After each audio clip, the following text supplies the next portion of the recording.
สถานีวิทยุกระจายเสียงแห่งประเทศไทยจังหวัดเชียงใหม่ AM 1476 กิโลเฮิรตซ์สถานีวิทยุภาคภาษาชาติพันธุ์แห่งเดียวในประเทศไทยที่มีความทันสมัยเชื่อถือได้สร้างอัตลักษณ์กลุ่มชาติพันธุ์สู่สากล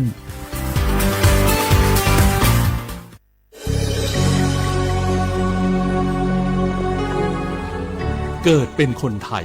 เติบโตบนผืนแผ่นดินไทยจงภูมิใจในความเป็นไทยชาติไทยเรานั้นนับเป็นชาติที่มีความเป็นมาเก่าแก่ยาวนานเรามีภาษาวัฒนธรรมและมีสิ่งต่างๆที่เป็นเอกลักษณ์ให้เราได้ภาคภูมิใจในความเป็นคนไทยเราควรเห็นคุณค่าและมีความรักชาติหวงแหนแผ่นดินอันเป็นมรดกของบรรพชน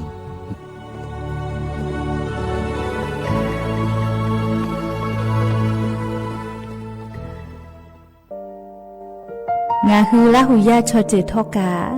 ไทมีกเวจอมออเอโลอาสะและไกเปวิทัปปะตองาฮือมีมาลูจาเวโยงาฮือมีเวอเอโลแลมีจอมอเวอปาโลเกโลมุนมาโคโลโกอิเปเวโยงาฮือเตกาเลเลกางาฮือมีจอมอเอโลทะหะเวอคโลยอทะคาทากะดอนอเชตุโยงาออโตแลละหุชอเจเวอตาละหุคอเป้าเสมานาคาโบเพวิโย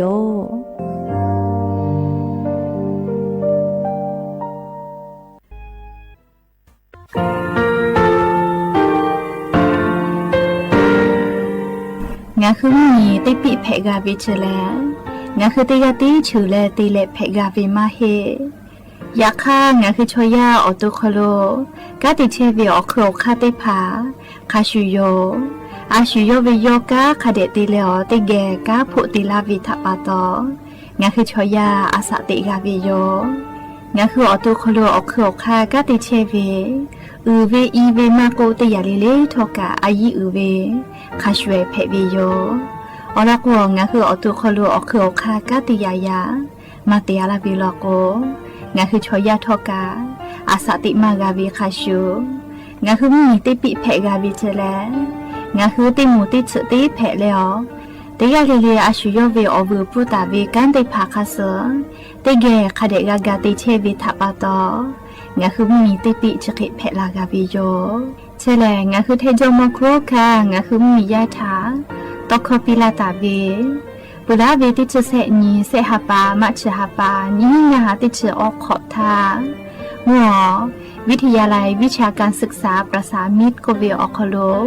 จากเกรธาไทโจมกุโฮกางาคือมียาถาปิยาลาตาวิตคติพายโย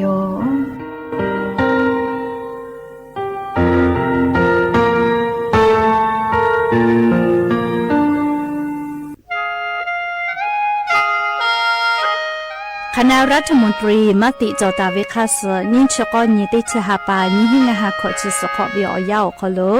มติจอเลจิชิตาวิคาสงาคือมียาบะติเวพ่อปะหาจอเชเวงาคือไทมีกขอเชอวิชอติภาทะบะติปีแต่กุเลจิชิตาวิคาสมีเวอเลี้ยวค่ามาตราติชสอคโลกุบตาเวงาคือมีอคโลชอตอชลุพ่อเวพระราชบัญญัตินิหิงาหันชนิขอคโลกุบตาวิคาสไทมีกคโลพอลุลาเลเชลามอวิชอติภาและทะเบียนประวัติภาคเดเจจอวิชอติภาไทมีกคโลลุลาตาวิมีเวอเลี้ยวค่ากฎหมายคาสคเดลุลาเลเชเพตุอโปงาคือมียติภาษาสถานะคนต่างด้าวเข้าเมืองโดยชอบกฎหมายก็เวบะติภาติปีแต่ก็แลจิชิตาวิโยเปตาเลมาตราสทวิอคโลกโกบุตาเวพระราชบัญญัติสัญชาตินิหิงาหาหิขออคโลกโกบุตาวิแลงาคือไทมีกคโลปอวิชอไม่กะอปออิติภาไทมีกคโลเชมอและทะเบียนประวัติอคโลบะมาโจเฮเวกายาติภาแลสัญชาติไทยติภาลอเพวิเจกุทิออติอคโลโลโกสำนักบริหารการทะเบียนกรมการปกครองออติอคโลกาจาจาดาเลกาจาลอยวิเจออกาญูเวตันจาวติภาแลนี่คือทะเบียนประวัติคาสอเพซานาอคโลอาจุยากาติเวอญอยาอคโลจาลอยเพวิเจนิชกอนี นี่ติชาปานี่งาหาขอจะก็ขออุศจิแน่จะกะเลียงาคือไทยนี่ก็คโลมาติคอรมอนี่จะก็นี่ติชาปานี่งาหาขอจะสขออคโลจีชิตาเวคาเสงาคือมียาบะติพามาจอเฮเวไม่เลยกะบะมาจอกะไทยนี่ก็คโลใจเชเพตุเวบะติพาติปีแต่โกเลจีชิตาเวคาเสติปอกอยู่เวลาเลนอลาวิโยแม่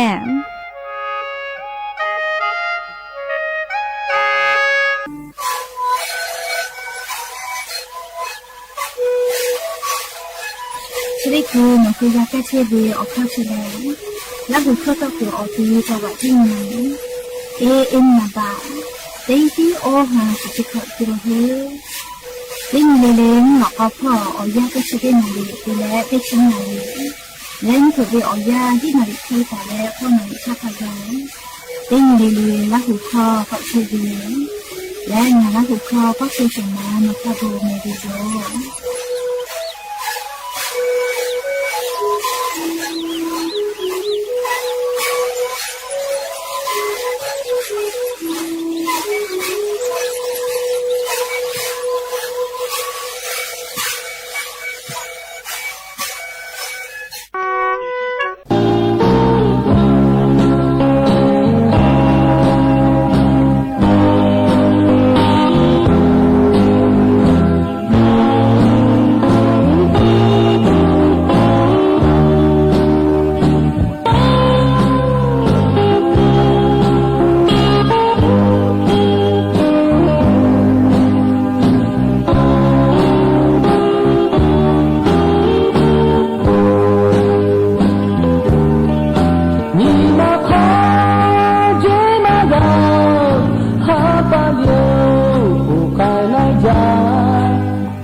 อบูดาจาวิโย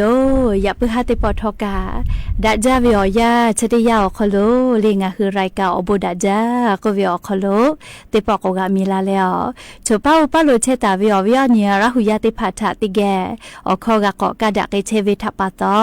อลอเปติกาลิลิทาตาอุยอยาวิโอคโลละเซจาและรายการอบูดาจาอคโลหะอยู่ลาวิโยแม่ยานิวิโอยาทอกาลิชริซอคโลกาติวิเลอลอเปตินีแผ่วิโยเลยยะเนาะจะได้สอบขลุ่ยกาติวิอลอปตินิโยเลยสปตินีเตฮาปาจานาวริฮาปาขลุ่ยยะนี้นี่ชุขอนิกับแม่ยะนี้แหละฝันแผ่วิโยและจะขอทอกันนี้ฮีนี่ชุขอมุขออิมขอโยหาวิอวิอเนียระหุยาข้าพ่อชื่อพ่อโลเชตาเวข้าคิเพเชเลเตียเลลิกาจาเมดอเมซุเมกาเมเลอฮาเลดอซาเชอเลนาหาเวอวิอเนียระหุยาติพาโอเตฮาเลเลเวอยาฮินาริควตาและกอนาริทักกายเตฮาเลเลงาคือระหุคอรายการอบูดาจาAM ติฮิโอฮาสจิคกิโลเฮิรตซ์วิทยุเรดิโอพอระหุคอตอไกเชวิโยเปิดตาเลนิพอติพอ Facebook Fanpage สวทเชียงใหม่ AM 1476พอกะไลฟ์สดติดต่อไกเชวิโย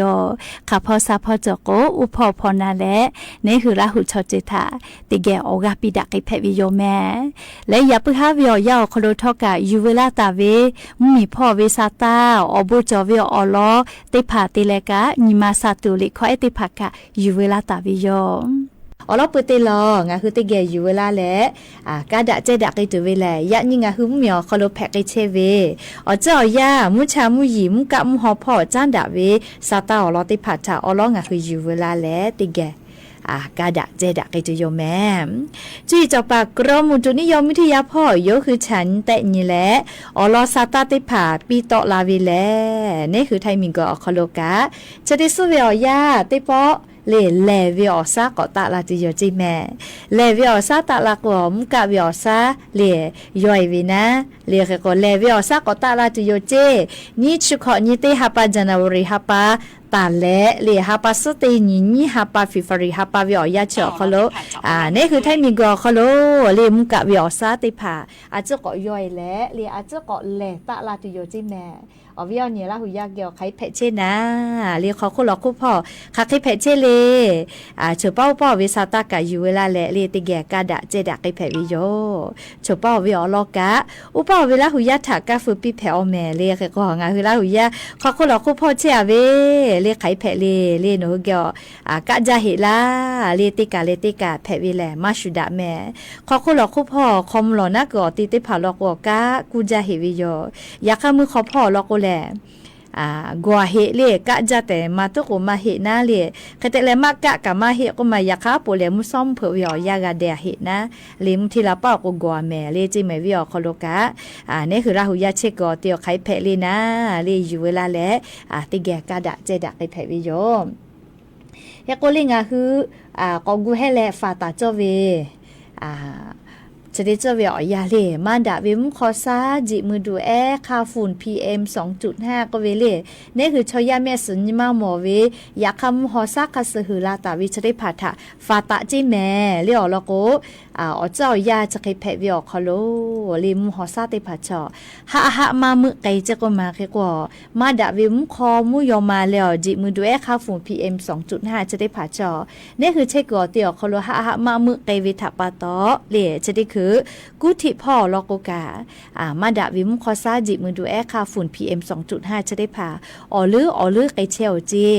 งาคือแท้เหมียวนาติต่อพ่อกาอ๋อลือไกเราเชซาจอซาพ่ออ๋อมือคือลาเชลแม่งาคือแล้วเฮปื้อแฮคอโลมาโกเตจ้ามือจ้าคืออ๋อตีอ๋อคอโลอามิตุเวมาเจเวลโกแลอามิตุคือจาลาโกแลมูคอมูยอยมาเลจิมือดูค่าฝุ่น PM 2.5 จะได้ผ่ามูฮอซาคอโลเบหุมาลาวิทยาทานี่คือซาหัวมากาลาวิโยเรียกก็จะได้คืองาคือจังหวัดจิไม่แลอามีมากาตูแต่ก็แลฮาตาวิออยาแม่จีดาวพอแล้วก็มาเรียกงาคือมียามีตาตุกูกะคอตุกูเวนะเลเตจ้ามือจ้าก็เตียวตุกูเราจียูกาเวเลปุระเวติสกาก็ยูกาเวแม่เลโนจีดาวพออามีตาตุกูมานาวิทัปตอเลชูยูกาเวแม่เฮกวงาคือลาหุยาติภาคเดนายูเลอามีตุกูเวคอพิชกาแฮแม่เอาเวียเนี่ยลาหุยาติภาคอพิแฮแม่เฮกติกาลิลิกานายูนาเลทอคอกากาเชมือวิอฟุกาเฮจาลอเลซาลือเลกาเลเขตกรมอุทยานพ่ออุทยานก็เวชอเลสึเจฮอเจหาซากอตีนะป่าไม้ติผาเสียวิอตีเลจะเคยเวทานุอามีตุกเวลาก็แลทอคอกานี่ชะคอคาเกกายูฮอวิเจมือวิอฟุกาเลอะโลเลมือมาจาโลแม่เฮกงาคือลาหุยาติผาเลเฮเปเฮคอโลจ้ากะจ้าเวเลตอตือหมูวจ้ากาเลอามีตุกเวก็แลตาติแม่ตอตือหมูเลข้าจาก็กะติลิวิญญาณเลยอยากข้าเนื้อมีข้อตุกเลยชูยูกาเวลก็เลยเลยเอามือเซลมือเวทอคอกะกาเชวิแม่เลยก็ติกาเลยกะนายุแม่เลยชุดตาติโกลาวิอจุลก็ตาตินะเอาลก็ติกาอีกะลิมมีเวอเลี้ยวข้ากฎหมายออกโคเชมาแผ่มีเวอเลี้ยวค่ากฎหมายออกฮอโลติกาเชวิทัปตอติกาลิลิกะนายุแม่แต่ก็แลเลสติปิลาวิโยเฮก็ก่อนยังไกสาเลยยาสนาวิอยางาคือแท้เหมียวนาติตอพ่อยันสาคอมหลอนักก็ตีแหละกักกูจะเห็นหล่อวิเนี่ยละหุยาติเผายาสนาวิอยามุกะวิอซาอุฮาภูมิเลนตาเลติชิญองศาขกายะลาวิเจโอ้ขอคนหลอกคู่พอกะจะเห็นเราแมวเวียเนี่ยละหุยาติเผาเรียกขอคนหลอกคู่พอกะกูจะเห็นเหรอเลนิเวติยาชาแค่แต่ละมือขอพอกะกัวเฮวิโยเลยยาสนาติชเสตาเลติชิฮิองศาเจมือขอพอกะกัววินะเลภาคอีสานพอกะกัวละแม่เลภาคอีสานพอกะกัวเฮลอยากขากะจะก่อเลตะเราวิแม่เตตาลินยองสาเลตะเราเจภาคอีสานพอมุญีตอพอกะเลถ้ามีก็ฮอติตอพอกะเลตะลาวิเจมุญีกะเตฮาวิอคโลติชเปเซเคจะจอตาลอเลกุธิพอกะเตตาลินยองสาเลตะลาวิเจแม่เฮก็จะได้สอคโลแม่เหลมฮอกคาไขไกตุเลก็เลยก่อนยังไกสาเลจุยจอปากกรมอุตุนิยมวิทยาพอกะถือจักก็มากาลาเสวิวุสพอสนี่เพลาตุเวอจะได้ผ่าแตะกาเวก็มาถือจาเลจุยจอปากะน่าเรียกก็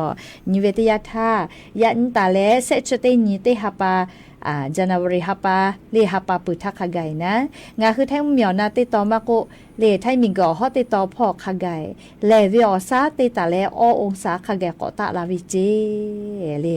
ลวิอซากอตะลาติโยจิแม่เลขาพอจิพอกะมุกะเวเคลาโกเลวิอซากอตะลาติโยเจเลชกะจุยจอปากกรมอุตุนิยมวิทยาพ่อยกคือฉันแต่นี่แหละปีลาเกตาวิซาตาอรอติผาแผวิโย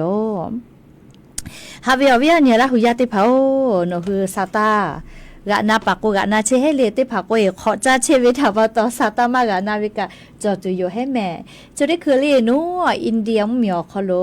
อาลูก็ตูจ้าก็มาอานานาบุติอานาก็ตกเราเจยาค่าอานานาบุชอเลียวสมัยเจปุลาทากาหมดจอวิเจยาค่าก็ตูเวอานาจะได้ผ่าแลเลแพวิทยาท่าหาซาเลนายกาเวชออีจ้าจะก็มาเมาเวอ10%ตาเล10%แลอานาจะได้ผ่านี่คือชอยาตัวคอโลเปลุลาเวลโกสวิจิแม่ชุดนี้คืออินเดียเหมียวคอโลเลอานาอปุมาเชื้อไวรัสนีปาก็เวชได้ผ่าเพเชลเจอานาชกาเลตุนุตุสะทะติเวลาเลชอยาทะแปลาวิเจตอนนักกูเกี่ยวก็ลาวิจิแม่เลอานาชกาตอนนักกูเลตอนนักกูชมเผือกะจาเวก็มาเลมเผือกแล้วก็แม่หมอปื้อจ้าอยากคาตาพักก็แม่มาหมอปื้อฮักกูขอเชเวตอนนักกูเลปูเวลาเวอานาเจวเวเตเลชอยาทะแปลาวิเจก็มาเฮกอนิเวติยาทาเลก็ตุวิเจอานาเชเป็นดะไงและเลแพวิทยาท่าหาซาตุนัสมาจอเจโอ้เลมิงก็จะได้สอโคโลกาอันนากาเลเตยาเปเตยาอสอเสกาทิตาลาเชเวงะคือกาหมอวิโยเฮก็งาคือไทมีกือกาเลอินเดียมเมียวลาวิชอติผาทาคาเดฝาเชวิโยอันนอปุมาชอเลเชื้อไวรัสนิปาก็เวเจกุมาตุนุตัวซาทะเตเลชอยาแปลาวินะเลเชเวแลเลชวลีค่ะเคติเป้ลาเวโกโกเลตอนนักกู้เจก็มาอิสมาสติผาถาจ้าเลยชออิสถะก็ถอยเวทปตอกาใจเวทปตอชอยะเป้ลาวิเจโอ้เลอิสมาสจากะคะเดเชเลจ้าจอลเมลิก็ตูจอเวลิชเบเวอจอยอคโลอานานาบุกะมากามาโมจอกะติยาปติยาตอลาเวเฮก็อานาอปุมาเชื้อไวรัสนิปาก็เวชเลแพวิทยาท่ากะนาชินาอุกูนาขอนาปุโถ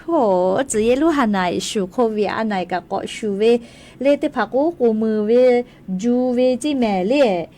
จูเวเจแค่ก็ซาโกมากะชพุโลนาเกวิเจก็มาอุโนเนก็คอโลโลนาวิเจแค่ก็มาเว10%ตาเล15%แลอันนาปุมาจะได้ผ่าชอยาวตัวคอโลเปลุลาวิทยาทามาเวเลเซวิเจเลอยากก็จุยจอปานาวิจัยก็เวนาเลอันนาบูอปุมาเชื้อไวรัสนิปาก็วิชอนีฮีนีชนีนี่ขอตาเลยนี่หินจะขอถ้ากะหมอวิเจอยากค่าชอยากยอดแป้ลาวิชอมาหมอเฮเจเลแค่กว่าอันเอาปุมาชออสแต่ตัวก็มาเฮหน้าปุระถ้ากะหมอจอวิอยากค่าชอยากยอดแป้ลาวิมาจอเฮเจแค่ก็ตูจ้าเวเลจะได้คือเวลยังคือไทยมิงก็บอมมีชอลูลาตาเวเวสไปกอมมีเลอินเดียมีลูลาตาเวชอติผาทะเลคาเดเตนิวิโยเลคาเดเตนิวิโยแค่ก็อันนาบุจะได้ผาทอกะเลอาซามีคอโลกาหมอจอวิเจมาริเซียมีฟิลิปปินส์มีสิงคโปร์มีก็อุทาเพจอวิเจนี่ฮิเตขอทาเพจหมอจอวิเจก็มาอยากค่ะกะมาก็แปะกันนะจะได้คืออินเดียมีคอโลก็แปะต่อเราเจเลยแค่ก็งาคือไทยมีก็ตก็มาลุลาหิเจแม่เลยเอาเวียเนี่ยละหุยาติเผาไทยมีก็คอโลตก็มาลุลาสินะเลยแค่กะงาคือเมียวเขาเลยใช้ซาจอซาพ่อกะติปากกระทรวงสาธารณสุขแล้วอานาถตอดาเลยฝาพ่อกลุ่มควบคุมโรคพ่อกะ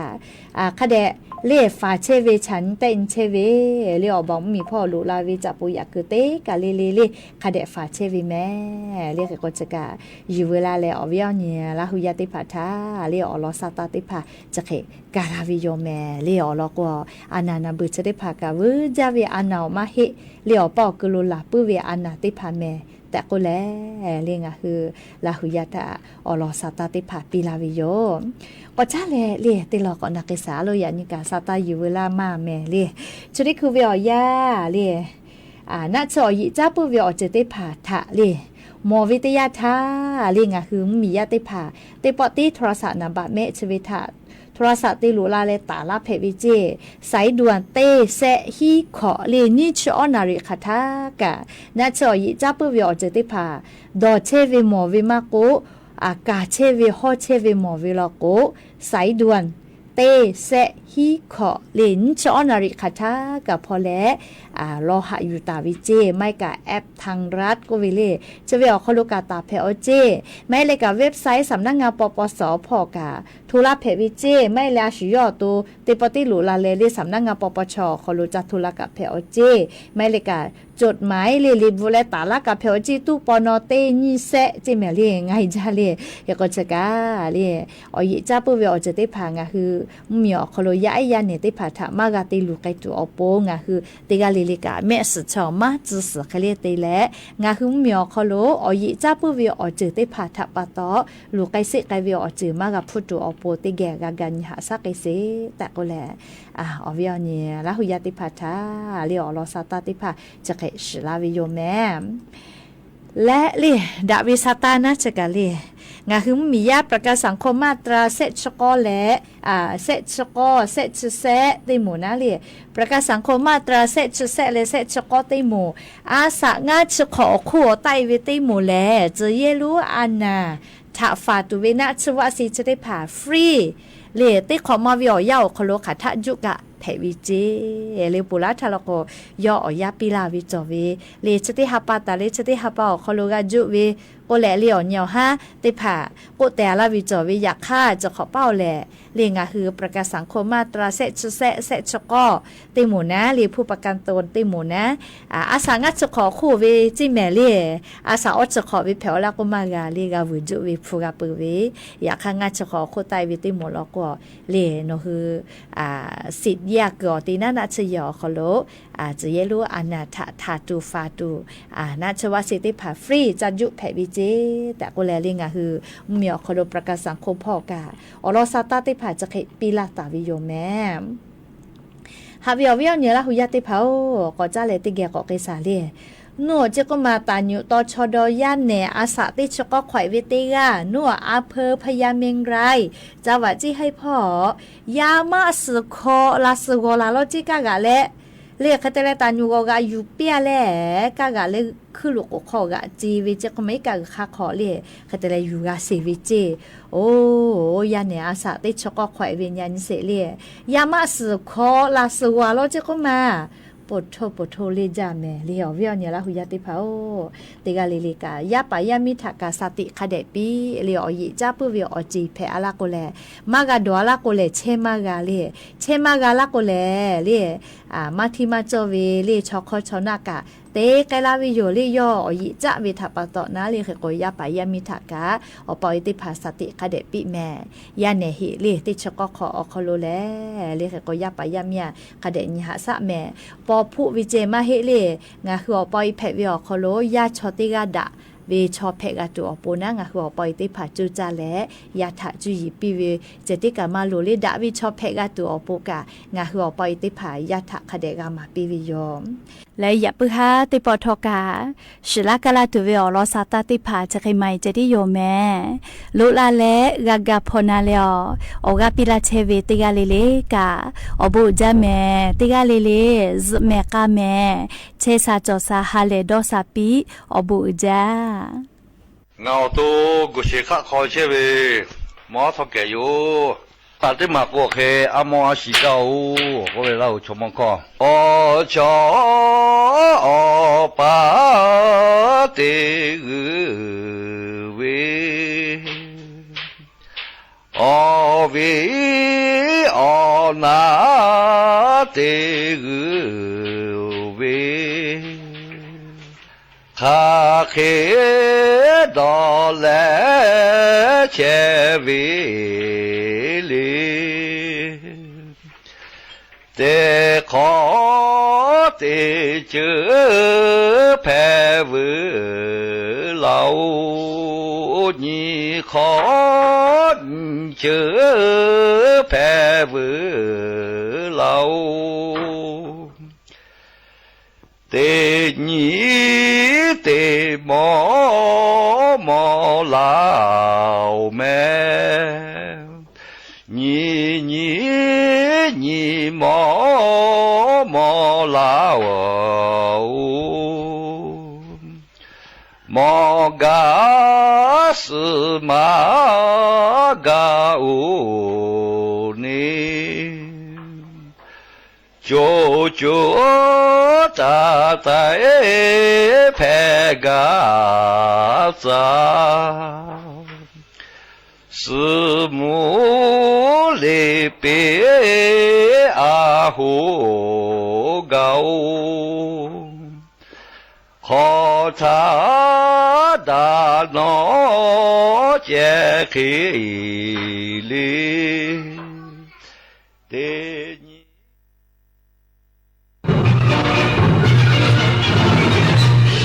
สถานีวิทยุกระจายเสียงแห่งประเทศไทยและเครือข่ายทั่วประเทศเสนอข่าวต้นชั่วโมงรู้เร็วรู้จริงเกาะติดทุกสถานการณ์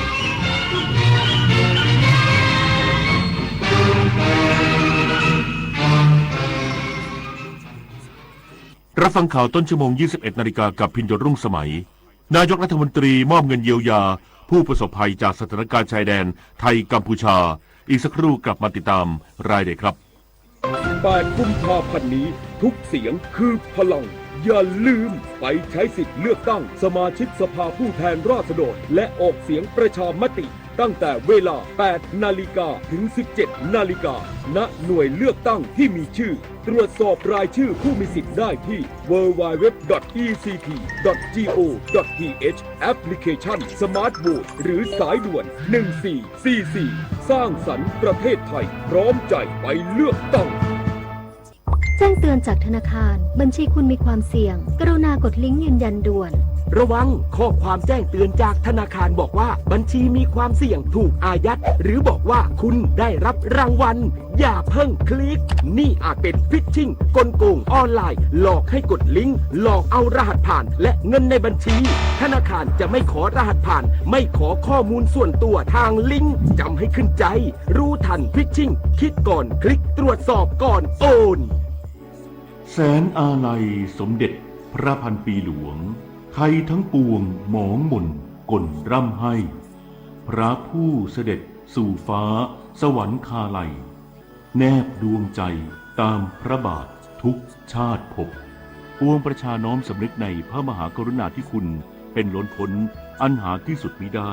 ข้าพระพุทธเจ้าคณะผู้บริหารข้าราชการและเจ้าหน้าที่สถานีวิทยุกระจายเสียงแห่งประเทศไทยกรมประชาสัมพันธ์เลือกตั้งทั้งทีต้องไม่ให้พลาด3 สี3 บัตรเข้าใจให้ครบก่อนเข้าคูหาสีเขียวเอาไว้เลือกตั้งสสแบบแบ่งเขตสีชมพูเอาไว้เลือกพรรคเลือกนโยบายที่คุณชอบและสีเหลืองเอาไว้ออกเสียงประชามติ1 เสียงของคุณมีความหมายต่อประเทศจำสีให้ได้ใช้สิทธิ์ให้ครบ8 กุมภาพันธ์นี้ออกไปใช้สิทธิ์พร้อมกันอนาคตไทยเริ่มจากการเลือกของคุณนายกรัฐมนตรีมอบเงินเยียวยาผู้ประสบภัยที่ได้รับผลกระทบจากสถานการณ์ชายแดนไทยกัมพูชาพร้อมเยี่ยมให้กำลังใจทหารชายแดนที่ฐานถ้ำเสือบ้านหนองจานจังหวัดสระแก้ว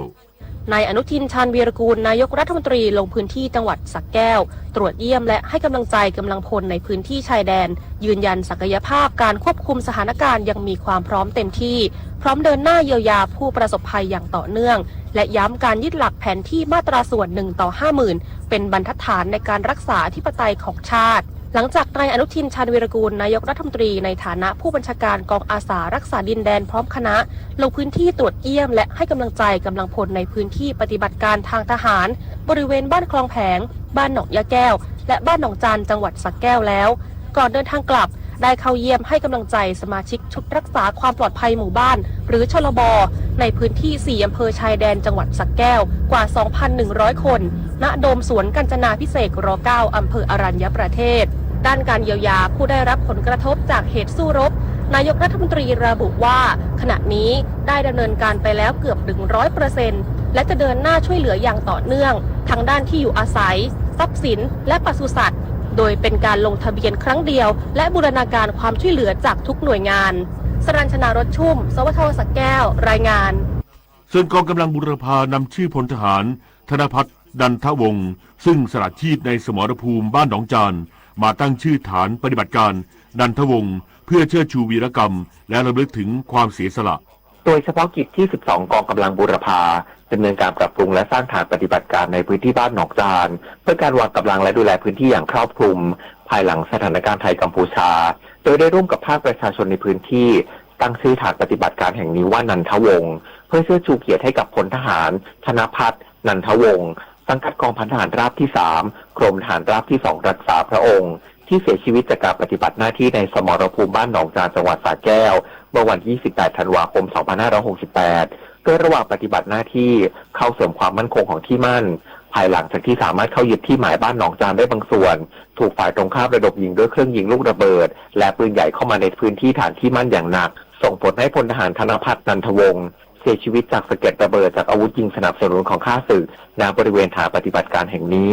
การตั้งชื่อฐานปฏิบัติการนันทวงศ์ซึ่งเป็นการเชิดชูเกียรติในความกล้าหาญและเสียสละของพลทหารธนภัทรนันทวงศ์ตลอดจนเพื่อเป็นเกียรติให้กับครอบครัวนันทวงศ์และเป็นการจารึกคุณงามความดีของพลทหารธนภัทรไว้ในความทรงจำของประชาชนคนไทยและชาวบ้านหนองจานตลอดไปปริญญวิทย์เปี่ยมสมบูรณ์รายงานรัฐมนตรีว่าการกระทรวงยุติธรรมระบุคดีหัวเลือกสมาชิกวุฒิสภาอยู่ในชั้นอัยการซึ่งเห็นว่าต้องนำสำนวนจากกกต.มาร่วมพิจารณาความผิดหลักให้แล้วเสร็จพลตำรวจโทรุทธพลนวรัตน์รัฐมนตรีว่าการกระทรวงยุติธรรมกล่าวถึงกรณีศาลรัฐธรรมนูญยกคำร้องกรณีนายภูมิธรรมเวชยชัยและพันตำรวจเอกทวีศักดิ์ฟองถูกกล่าวหาฝ่าฝืนจริยธรรมจากการสั่ง DSI สอบคดีหัวเลือกสวโดยระบุว่าคำวินิจฉัยเป็นไปตามกฎหมายและขณะนี้ได้ส่งสำนวนไปยังพนักงานอัยการแล้ว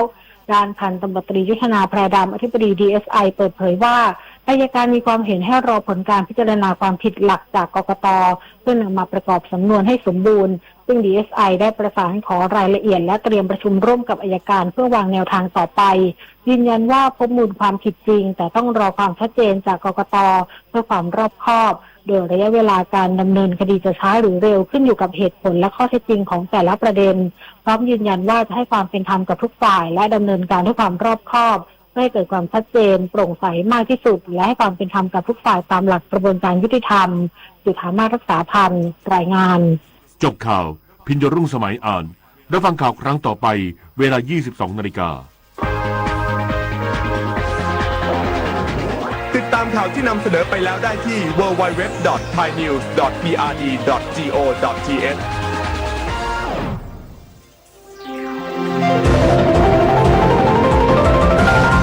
วิทยุแห่งประเทศไทยให้ความรู้คู่ความสุข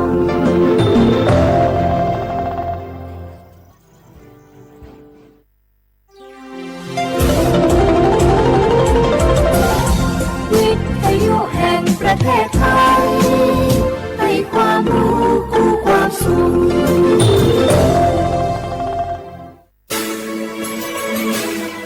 สถานีวิทยุกระจายเสียงแห่งประเทศไทยจังหวัดเชียงใหม่ AM 1476 กิโลเฮิรตซ์สถานีวิทยุภาคภาษาชาติพันธุ์แห่งเดียวในประเทศไทยที่มีความทันสมัยเชื่อถือได้สร้างอัตลักษณ์กลุ่มชาติพันธุ์สู่สากล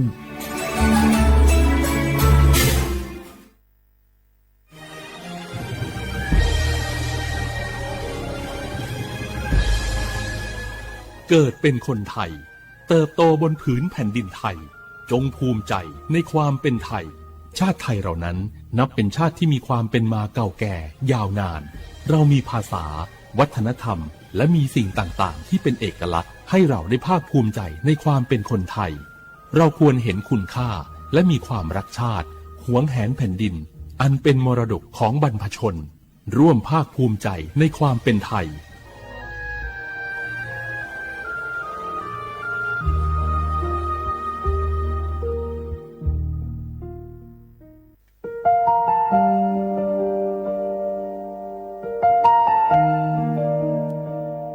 ขอน้อมเกล้าถวายอาลัยสมเด็จพระพันปีหลวงพระแม่แห่งแผ่นดินผู้ทรงเมตตาเหนือเกล้าขอพระองค์เสด็จสู่สวรรคาลัยข้าพระพุทธเจ้าข้าราชการและเจ้าหน้าที่สถานีวิทยุกระจายเสียงแห่งประเทศไทยจังหวัดเชียงใหม่กรมประชาสัมพันธ์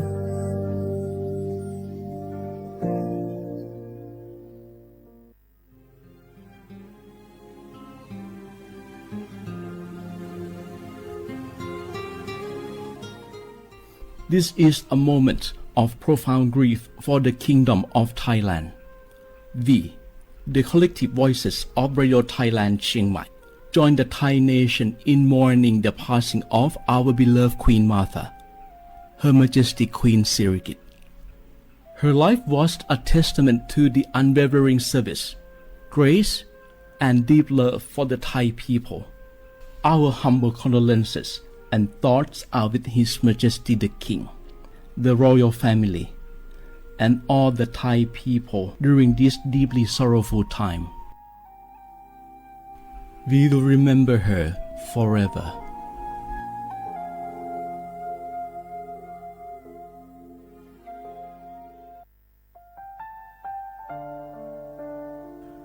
อาเดือไทยมิขอส่งเผาอามาสมเด็จพระนางเจ้าสิริกิติ์พระบรมราชินีนาถพระบรมราชชนนีพันปีหลวงควยตาโอดาเลียกาชายันดาชอเนมาอายออามามิขอเปียวเนไทยมิขอกะดูอาคาชอเจอกะดูเงเกเนลาหมายแอจิเชนีถามิเนนืมาละเควมาเงเลเชญาเธอมิเนอาดิมาโยหานาลูอายองเนเกเนโยเยบอเนมาอีนอายอมโดอาดิเนโอเอียเนควยตาโอดาเลมิเนนืมาเนสาวเนวอจอจอยเรญาอาดิมาโยหานาลูอายองนืมาละเควย่อจอนาลูเนเกเนโยเยบอชอเนมางามาอาเขาชอเจโยกานาลู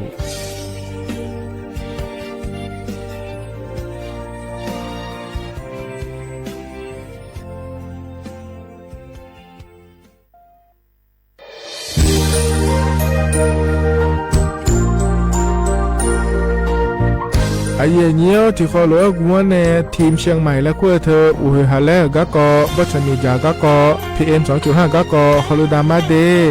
ไอเยี่ยนี้มีจาโดโมนะทกศูนย์อเมริกันและแก้ไขปัญหาไฟป่าหมอกควันและฝุ่นละอองจังหวัดเชียงใหม่ละคือนากาซาโบจำยองาซุ้มตีงีเย่จำยอเยียงจางเหลืองยาไม่เดแกมาเมื่อฮอปาย้อนยุ่มได้ยางอาเดเย่เนียวทกปชอยมีจาอุยฮาเลฮอเนพีเอ็ม2.5กะกอฮอลูดาอากะกะมาคาทกแอปพลิเคชันไฟดีและคัวปาเนอนุมายานะมีจามาบีเคเจเดอันอายามกะดูนะขอนี้อันตีบาลาติเสียในอันสุมเชติบาลางาซีอะคนนี้พังงายะโกช่วยกันนี้อาสวมาคาจะบ่อนายอปายุบ่อยเจเดเหมือนในสำนักงานประชาสัมพันธ์จังหวัดเชียงใหม่แนะที่ฟอลโล่กุมอมือดาลานยานีทีมเชียงใหม่และขั้วเธอที่ฟอลโล่เกิดดามาเดเธอมีเนทียิทิโปกาเนกามาพาอาเย็นเย็นเจริญเงยอันนี้เชื่อว่าบาลาเชสีอาคนนี้พังอายาโกเชสิเงยเนาะแต่ก็คณะรัฐมนตรีบอกเจ้าหลวงอาเย็นนี้สัญชาติก็กอสาลัวเดินชาวบ้านเนี่ยก็ดูเดและบอกจางเดยเนียเดเธอก็ย่อมมาตรา17แห่งพระราชบัญญัติคนเข้าเมืองพศ2522และขั้วเธอก็เธอเนี่ยอาเย็นนี้เธอก็ถ่ายมิของหลักคุยพ่ออ้อเหลือว่าเมื่อนี่จ้าเล่าเดอเขาเนี่ยรอทะเบียนประวัติและขั้วเธอย้อนฉายเยี่ยเดินนะขอเนี่ยเยี่ยเนียวเธอก็อยู่ห่าก็ดูการขอสถานะคนต่างด้าวเข้าเมืองโดยชอบด้วยกฎหมายและขั้วเธอยันยาเมเจเดเยี่ยเนียวเดเขาเนี่ยเยี่ยเนียวมาตรา7ทวิแห่งพระราชบัญญัติสัญชาติพศ2508ไอ้ยี่เธอก็ถ่ายมิของหลักคุยเดี๋ยวแล้วแน่อาดามังเงินอามาเธอก็ทะเบียนประวัติบุคคลไม่มีสถานะทางทะเบียนและอ้อเธอไอ้ยี่สัญชาติสัญญาไม่เจเดเยเดใช่ก็ดูนะขอนี้กูเทมือหลักคุยย่อนะเธอก็สำนักบริหารการทะเบียนกรมการปกครองและคุกาสัญญาไม่เดยมือย่อหลักคุยนะเยเธอก็ในอำเภอโยฮันเนโจดัวรอราชการอายามหลักคุยอันนนี้เชื่อว่าบาลาโกสีอาคนนี้พังอายาโกเชื่อว่าขวงเกินีเดยเนียวสปสชโยอานาลูอาดูยมือจะซาดูลานยาอนากอลูขุมยาอุตาจะซาดูจีองหลังในยานีหลัวแม่บัตรประชาชนยาชกขาดมีเช่งาหวงแน่งาเช่วิหวงเกินีข้อติบัตรยักความดันเบาหวานชดเชยวัณโรคมะเร็งขาแม่นากอชดเชย ยีนกลายพันธุ์ของมะเร็งเต้านมมะเร็งอัดเชื้อแมมโมแกรมโฮอัลตราซาวน์แนชอเชอมะเร็งปากมดลูกชอเชอบอูมะเร็งนากงาลาและดอเฉียงเชโฮบูเดียงเชโฮขแม่เสดงเชลสิญญาเจมอนาสปสชติซุมจำยอสปสชเขต1เชียงใหม่นากาจำยองาซุมญีเยงาซุมงาปโยดามโอเดนากาตีโกจำยอนึมานากอนาลูเดนากาติซุมญีซุมโยกานาลูกะตุเมเด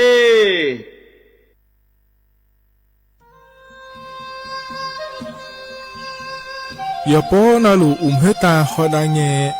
อุเฮฮาเล PM 2.5 เฮมียดาลางาเลสีลางาอาดูมาเนจังเงดเจอปะปะกัวเงเจมีจาเคมีเนเฮดดตอลูชัวยามอดดลาเนมัวขเนียมะมึงอะเดเนพีลาขบยานาลาฮอเนสากอพะปานกอขอนีเปียลายังาอาดูมาโยกานาลูกุมะเนมีจามาเคนีโยฮาเนยับมุนยับเพอเลอเธอโลไทยในเฉเนปุยเกมีจามีกาพี่ขอเนบอชอมยาลานีอาบอที่ขอหลวงเขาที่ขอหลวงกุมะเนมีจาตะเคเดเหมือเนโยฮานาหลวงอยู่เหมือนจะซาโดนีจอนยาผาเหมือนเนสำนักงานประชาสัมพันธ์ที่3กรมประชาสัมพันธ์พปาเนจากกาเงเด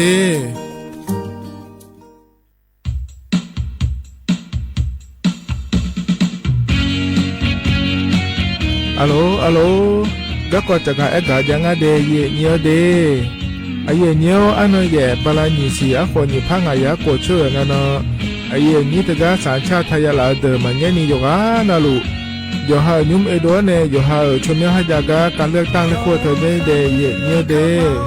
โยออและเยเนียวเฮงเงนนาคนนี้โยฮาบัตรประจำตัวประชาชนแดหัวเนเสกาสุมตายกองอาเดเยเนียวเดอาจารย์เบตานะคนนี้ย้อนยื้อเดี๋ยวนี้เธอนะคนนี้บัตรเลือกตั้งสสแบบแบ่งเขตเลือกตั้งและงานเดียวโยพื้บัตรเลือกตั้งสสแบบบัญชีรายชื่อข้อเนโยซื้อนะคนนี้บัตรออกเสียงประชามติแก้ไขรัฐธรรมนูญและงานเดียเธอมีเนโยฮานาลูเอโดเนโยฮายิ้มเหมือนอะไรเนี่ยก็ดูก็เดียเนียวเด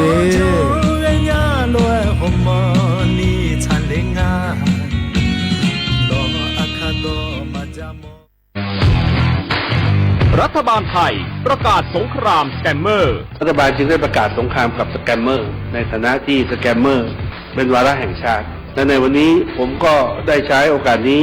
มารายงานความคืบหน้าและเน้นย้ำถึงสิ่งที่เราต้องร่วมกันทำต่อไปรัฐบาลได้จัดตั้งคณะกรรมการอำนวยการป้องกันและปราบปรามอาชญากรรมทางเทคโนโลยีขึ้นมาโดยมีผมเป็นประธานด้วยตนเองเพื่อให้ทุกหน่วยงานทำงานไปในทิศทางเดียวกันเราได้มีการลงนามบันทึกความเข้าใจระหว่าง 15 หน่วยงานหลักทั้งภาครัฐและภาคเอกชนตลอดจนสถาบันการเงินเพื่ออุดช่องโหว่ทางการเงินและตัดเส้นทางเงินของกระบวนการอาชญากรรมเหล่านี้ให้สิ้นซากรวมพลังคนไทยต้านภัยสแกมเมอร์นายอนุทินชาญวีรกูลนายกรัฐมนตรี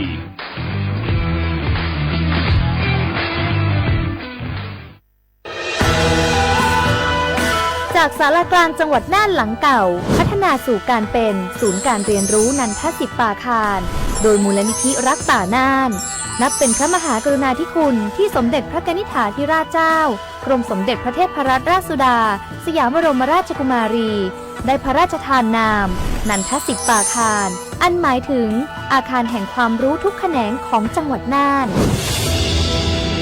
ภายในประกอบด้วยห้องนิทรรศการเฉลิมพระเกียรติรัชกาลที่ 9แสดงพระราชประวัติและพระราชกรณียกิจของพระผู้ทรงเป็นพลังแห่งแผ่นดินและต้นแบบของความเพียรรถพระที่นั่งอนุสรณ์แห่งการเสด็จเยี่ยมราษฎรในถิ่นทุรกันดารทั่วทุกภูมิภาคของไทยพิพิธภัณฑ์ศาลากลางจังหวัดน่านความทรงจำของอาคารหลังเก่าและการอนุรักษ์สิ่งสำคัญของเมืองน่านเทคโนโลยีกับมนุษย์จุดประกายความคิดสร้างสรรค์สู่การสร้างนวัตกรรมในอนาคตน่านซิมูเลชันแนวทางจัดการขยะที่ยั่งยืนเพื่อตระหนักถึงผลกระทบต่อสังคมเศรษฐกิจและสิ่งแวดล้อมห้องสมบัติน่านย้อนรอยสู่อดีตและความรุ่งเรืองของนครน่านผ่านเงินตราเครื่องเงินและผ้าทอง เปิดให้เข้าชมฟรีไม่มีค่าใช้จ่ายตั้งแต่เวลา 9 นาฬิกาถึง 17 นาฬิกาหยุดทุกวันจันทร์และวันนักขัตฤกษ์มาร่วมอนุรักษ์สืบสานสร้างสรรค์ศิลปะวัฒนธรรมและวิทยาศาสตร์ของเมืองน่านคุณค่าที่น่าภาคภูมิใจ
อุจิพออุตุธรรมเดยว่านาลุเนลอเยเนียวแหยุบจิกะลอยมีนาลุทองเจอลวะอาเยนี้ยว่านาลุเนพยาทองเจอเมียเดเยเนียเดอุจิปาลอฮกาหมอกมุดูสถานีวิทยุกระจายเสียงแห่งประเทศไทยจังหวัดเชียงใหม่สำนักงานประชาสัมพันธ์ที่3ในขั้วปาแนเยนี้งานลออายุเชมือยอนาลุเนยาทองเจอหนาขอเนนาลีเวลาเนนาลีเชลังกนีแม่เยเนี่ยรอนิ่มจิกะที่ขอหลวยแล้วจดามาเยเนียวไอ้ขอเนี่ยนิ่มจียงเอามาดูรออายาจนทันในปิจาเลเดอีนอฮะเนี่ยอาคานึงสอรอเยเนียวตะกาหลวก็ก็จะมีแนวกว่านานาทาหลวยรอเลยนี้มีแนวรอจะรังอุสอายามาคุยกันในรออาคานึงสออุจิงกนีอายาจนทันในปิจาเดและเยเนียวจะแม่จะกาเอกาดันในเลอายาจนทันในปิจังกาลารอเยเนียวเธอเนี่ยเยนี้เนี่ยก็ต้องเจอก็มานี่เบียวเลยนะฮะดานี่มาล้อดองฐานในบิดามาเดตัวชาคนในเบียวแล้วก็พอดาเนี่ยมาเนี่ยล้อเทมิเนี่ยล้อนี่ยอนาลูเวอย่าจอนาลูชังเทนนะฮะล้อล้อนะฮะเนี่ยไม่เดง่ายก็วันเลี้ยเนี่ยนี่ในที่พบพัฒน์จุเลนะขอเนี่ยก็วันพุ่งกันล้อเดินเจอสมนังกันที่ขอล้อทนจุเลมาเนี่ยล้อเทมิเนี่ยนี่ที่นาก็เฮ้ยจ่าล้อยานะขอเนี่ยเธอก็เธอยำเราคุยรอเธอตัวใจจ้าเลยนะแม่เดถึงขอรู้จุดามาเยเนี่ยยุบเจก็ก่อนแหลมถ่ายยามาเราก็ก่อนมินหัวนอยจะกะอากาศได้ในเจอมาเดขอเนี่ยเยนี่เนี่ยเหมือนก็กองารอแล้วยุบเจที่โปแล้วมันนะฮะก็เดือดเจียเดือดนะฮะก็ผาขนมจะกะอากาศปนมาเดแต่มินเนี่ยฉันแทนนะฮะยาแม่เยเนี่ยเธออันนี้บูล้ออย่าพิเล่ก็อยู่หามาโดนนักก็มาบิเปล่านี่ล้อนักก็แบบบิจันเทลานี่อยู่หายามาบิดเดเลยเนี่ยย่อยยาพังและเธอก็เดขันนจะการได้เนี่ยมายุมอันนจะมาจะการอากาศได้เนี่ยมาเดเยเนี่ยเดยุมจีฮกาเยนี่เนี่ยทองเจอล้อเยเนี่ยอาเดียอาคาอันนั้นนะโหที่นอชาลางาเดเยเนี่ยบลาสีนะขอเนี่ยทีซีอาโคน้ำมันที่โคงาเดไทยอันนั้นอินาวันจันอันนั้นนิเชโกบลาสีนะมกราคมอาโคนะขอเนี่ยนิพังอายาโกช่วยเดนะโคตัวละตัวเยนี่เนี่ยทองเจอนิมจีอายาเมละเคยเยเนี่ยกาดชาติบิมแล้วจะแม่นะฮะดามาเยเนียวอบริหารเนชาดชาเดเยเนียวเดเมื่อเคยมีดาและงาลอที่ขอร้อยนะฮะเบียดามา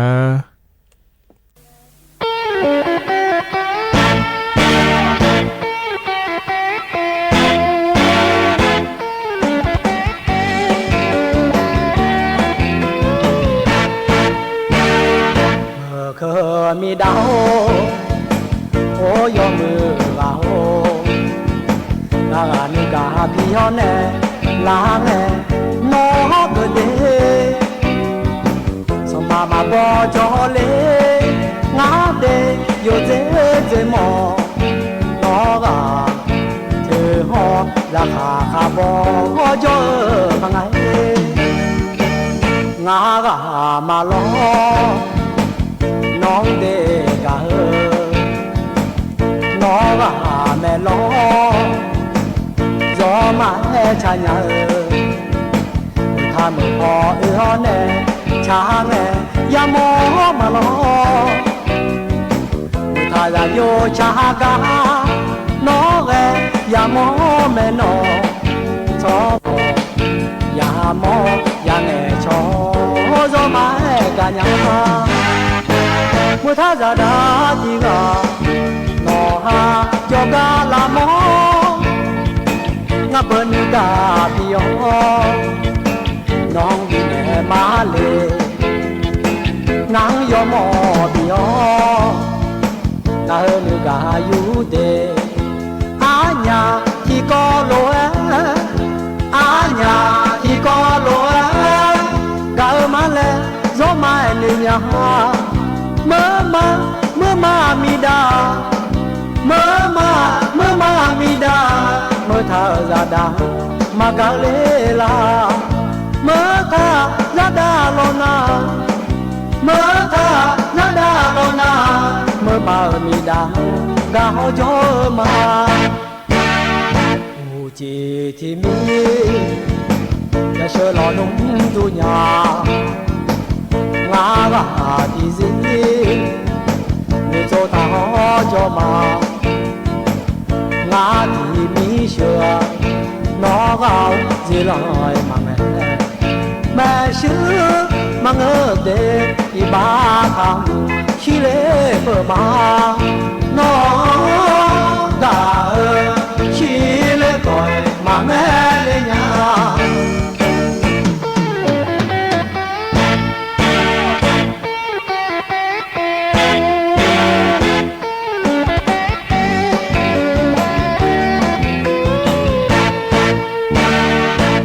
chỉ thì mi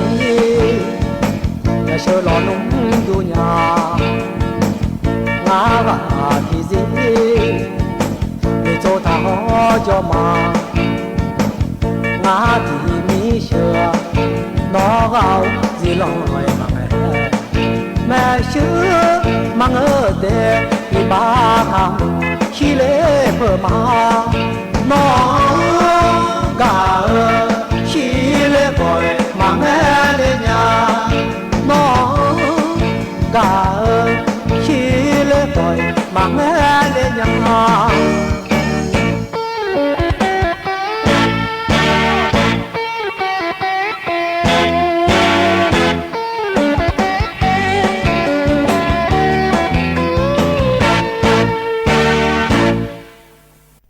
ถ้าการยุ่งพอในบินอาหารดาวต่อชาถ้าก็ถึงยุ่งในบิบยอและบริหารในชาต่อชาเดียเนียวเด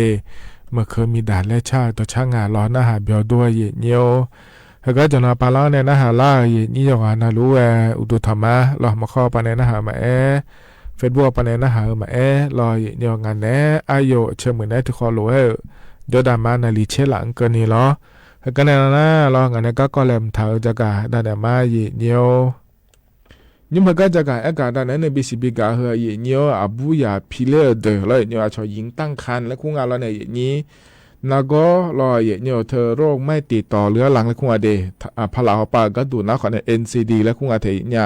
เทียเทียหยอเลี้ยนาก็มังเงอรอเนียวยมยาเจียเนี่ยเทียเทียมาหยอเลี้ยนาก็เมียนี่นะขอในยอฮาเดียเนี่ยอิงายอฮาเดจัดโดหปาในอิงอาเดเบาหวานความดันมารอเนี่ยเขาก็เดินต่อลุอยู่หางมดโดยจะต่อหอบปานในเอียงง่ายเนี่ยล้อเธอไม่ได้อาบุยาพิลูเดินนะขอเนี่ย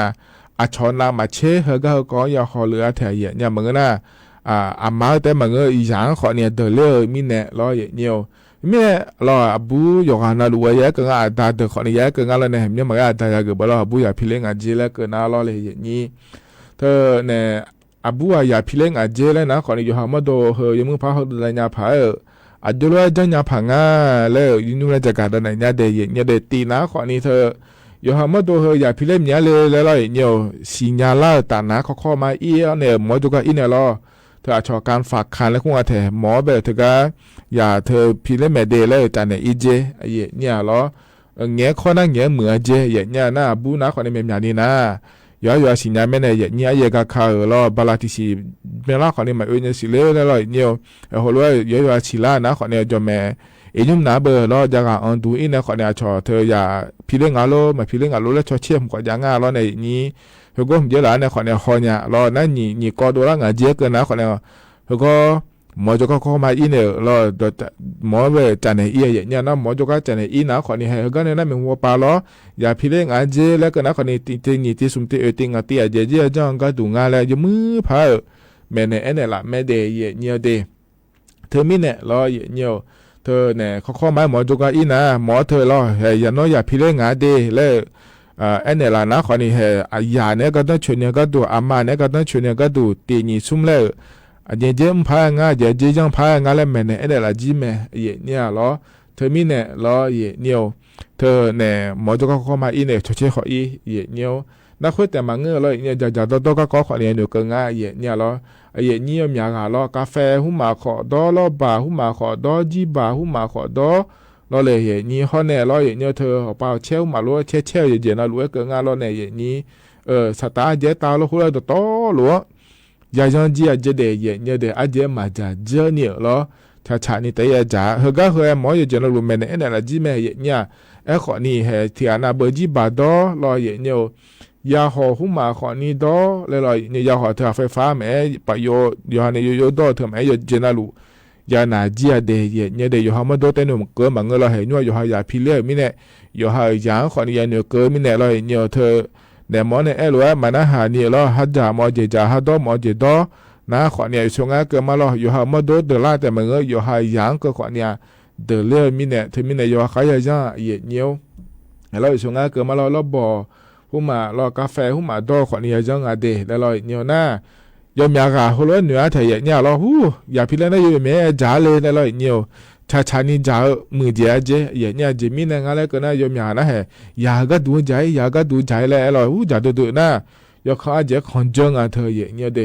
มดเธอยกข้าเจคอนเจลางาเดอาเจชูลางาเดเนี่ยเดทีมิเนี่ยเราเนี่ยเฮดต่อหลุเราค่อยหมอแม่เนี่ยแม่เดเธอก็หมอจุกอีน่าเราทีมิเนี่ยเราเธอชานี่แต่จ่าเจเดเนี่ยเดอยู่หมดเนี่ยก็ต้องเชื่อเจช่วยเจแล้วเราเนี่ยเขาเนี่ยเรา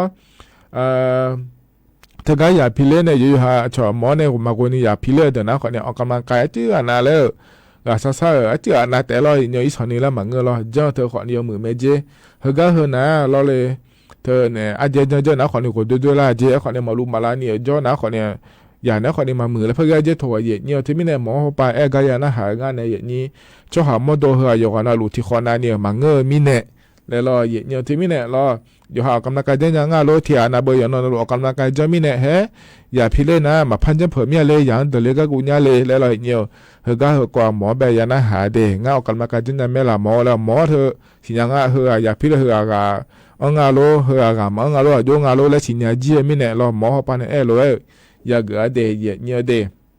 น่าเธอแต่มาเงอเราเนี่ยนี่เหนือจะทันสาเจเนี่ยเราเธอเนี่ยราคาเช่จอเดแล้วธุรกิจแถงเกิดจีก็โดลาร์จะล่าขอนี่ร้อยเนี่ยนี่สาระนะมอจกาอินเนี่ยเขามาอย่าบอกจะเอียเจหมอเนี่ยร้อยเนี่ยจะลาสาเอียเจเดเมื่อน่าอย่างขอนี่เดเลยแล้วร้อยเนี่ยเขาเนี่ยเธอแต่มาเงอเราเลยอย่างนี้เธออย่าพิเรนแต่นะมอจกาดังแบบปุ๋ยนะเฮปแต่จีมาเงอเดเนี่ยนี่โปสุมโปโปและอย่าเฮมาเชื่อเกินนี่ร้อยเนี่ยหมอยอมอย่าโปบีเอียยาเนี่ยเธอก็อย่างาโลยมืองาโลโยงาโลและชอเช่นเนี่ยยอมอย่าโปยาเดเนี่ยเดถึงมีเนี่ยเราเฮก็เฮเขาเนี่ยมันไงนี่มันเนี่ยเอโลอีเดเนี่ยเดน่าจะกะหุมาเยอะจังเราอยู่จีมาเจงที่ปวนะอุดเนี่ยเลยเฮเนี่ยเลยเราอยู่หาอีเราจะกะอันดูเนี่ยทะเยจะอีเจเนี่ยเราอย่าพิเลเธอบุอย่าพิเลเธอชนะมาเชยาย้อนจีมีเนี่ยเราเนี่ยจะกะที่เจนะยาเนี่ยเขาเนี่ยมามืออามาเนี่ยเขาเนี่ยมามือมีเนี่ยหมอจกาอินเนี่ยยมือพาเราหมอเนี่ยบิชชีเขาเนี่ยหมอเนี่ยบิเนี่ยละจะกะหัวเตอจ่าเดแล้วตรงอาทิตย์เนี่ยที่อานาเบบชอนจะกะเราชอนเนี่ยเงกะแล้วเนี่ยองเราให้หัวตัวเขาขยายยังเนี่ยจะบอกสุราเงจะทัดจ่าเดเนี่ยเดนะวัคซีนหุ่มมาขอนี่เงเราเนี่ยหมอเนี่ยถามเราวัคซีนเธออยากจ่อเนี่ยมันก็น่าขอนี่ยาเธอเนี่ยชนเลยมามือโลแล้วคนนี้เป็นยาเดี๋ยวว่าที่ยานะมาจอหนาเราเลยอย่างนี้เธอมีแน่ล้อคือนะขอเนี่ยต่อหลุดล้ออันนี้บุยาพิเลเดี๋ยวหานะหลุดล้ออยู่หามาโดมอยู่หายาเนี่ยมามือเนี่ยก็ดูล้ออย่างนี้อายุล้ออีจังอายุล้อมึงจะเนี่ยพังแล้วยุ่งแล้วอย่างนี้อยู่หานะหลุดจังเนี่ยพายแล้วจะกะได้ในบิสิบิกาเลยเดี๋ยวเนี่ยเดเฮกันนาเนี่ยดชาติบิมแล้วพนาหาดามาเดเนี่ยเดอายุบุดอนเนี่ยชาดชางาเนี่ยล้อที่เขาล้อนะฮะเบียดามา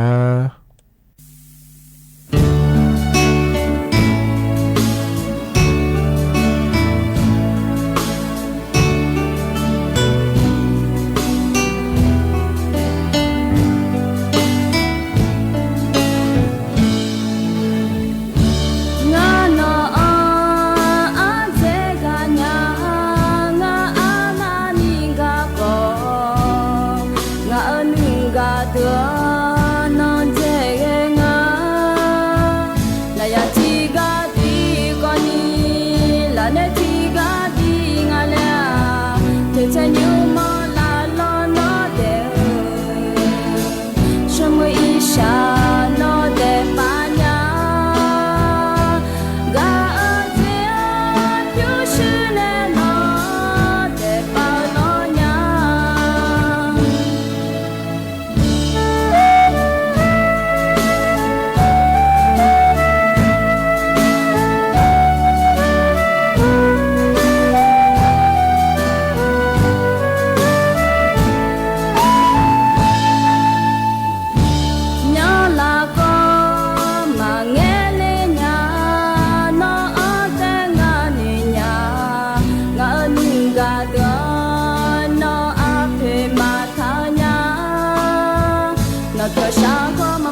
ya chiga di koni la ne chiga di ngala che che nyu ma la lo no de sumu isha no de panya ga te o tu shune no de pa no nya la ya chiga di koni la ne chiga di ngala che che nyu ma la lo no de sumu isha no de panya ga te o tu shune no de pa no nya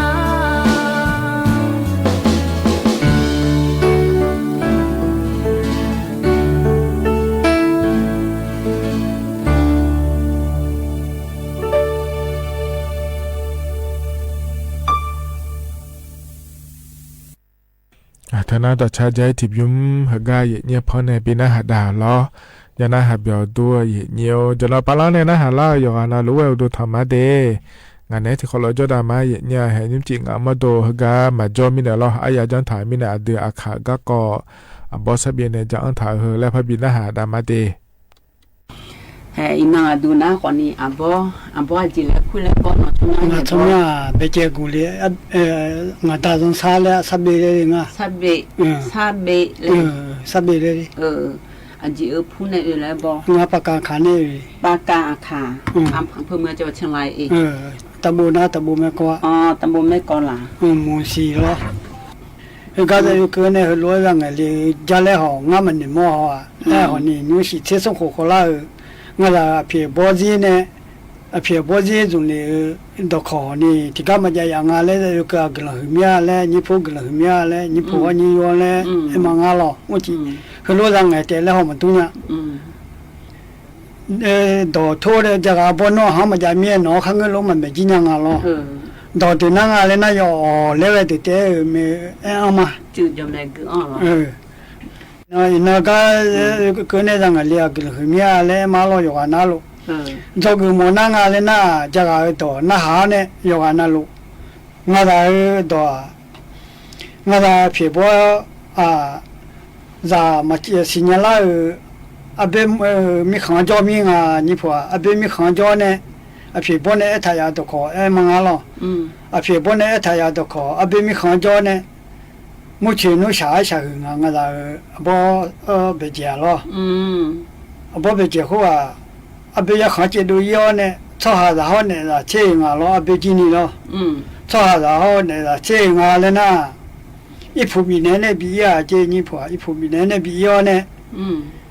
o do la i chu kho ne o do la nya nga le cho ha da nga le pe shi bi chu le nga pe shi bi chu le ne pe shi bi chu le na ni che nga ho kho la na aka pho do mo nya le e ne nga lo nga bo be je lo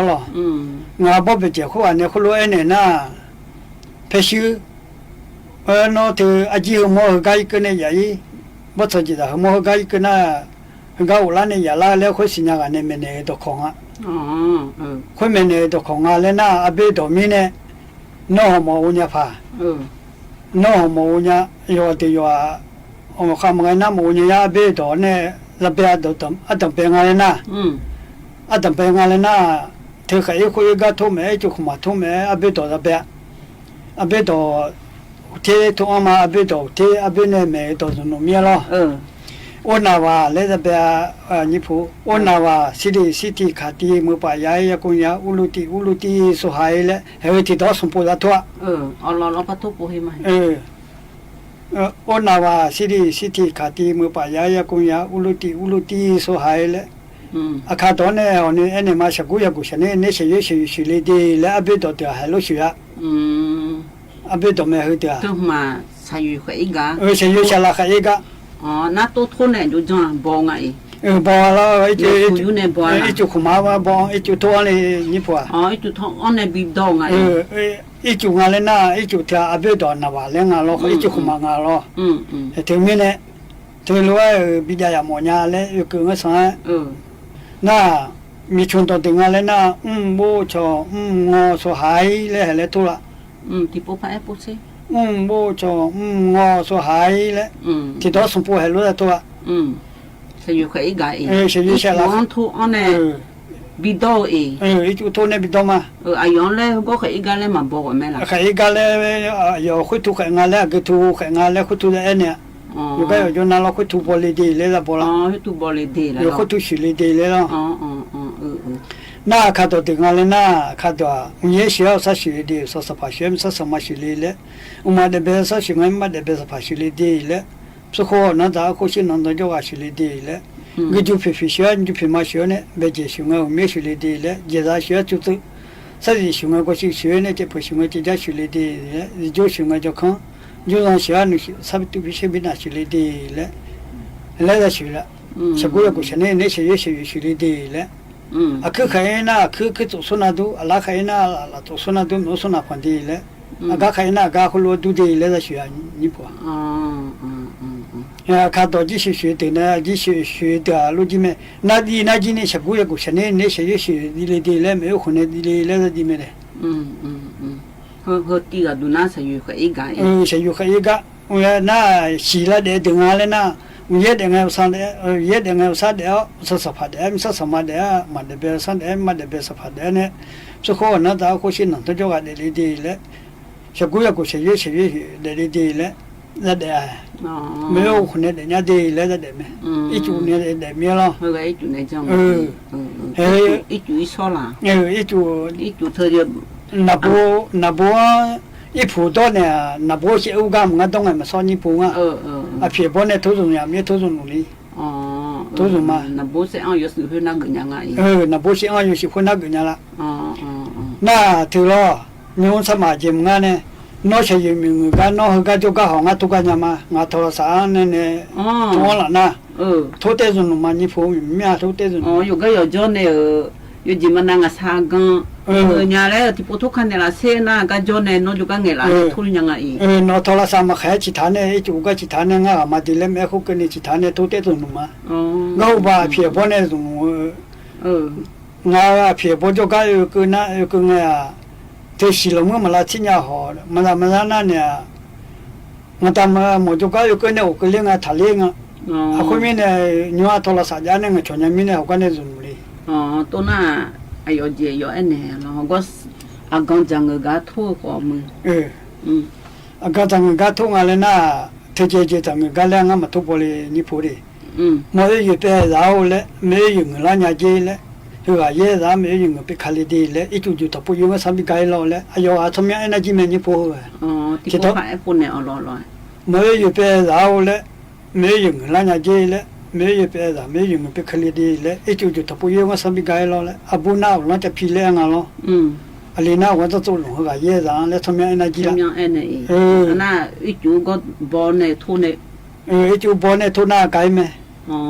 อันนั้นจีมันน่ะน้องงานก็จนเนี่ยงานมาก็มีเงินเนี่ยเดี๋ยวนั่งง่ายจุดจุดต่อน้อยจุดง่ายจุดยุทธานเนี่ยมีโทษเนี่ยนอนเนี่ยโทษนั่งงานต้องไงแล้วก็มีเงินกันจุดก็ห่างง่ายจุดเองเงินยังน้อละปุ่มมือจุดก็ทุกกันหนูมาละปุ่มมือจุดก็ทุกกันหนูทุกหนูมาเชื่อมีเงินก็ทุกเฮน่าจีไหมอยู่จีนเอามีเงินก็อีอยู่จีนเอามีเงินก็ชงเอาคนจีนแล้วมาทุกบ่ญี่ปุ่นอันนั้นก็เนี่ยนะอันที่สี่เหรอnó thì nó một nó em này một nhà lấy bây giờ một nhà lấy nhiều gì ở lo nhiều mà nhiều thế này cái nghe ông là người cho này em mừng á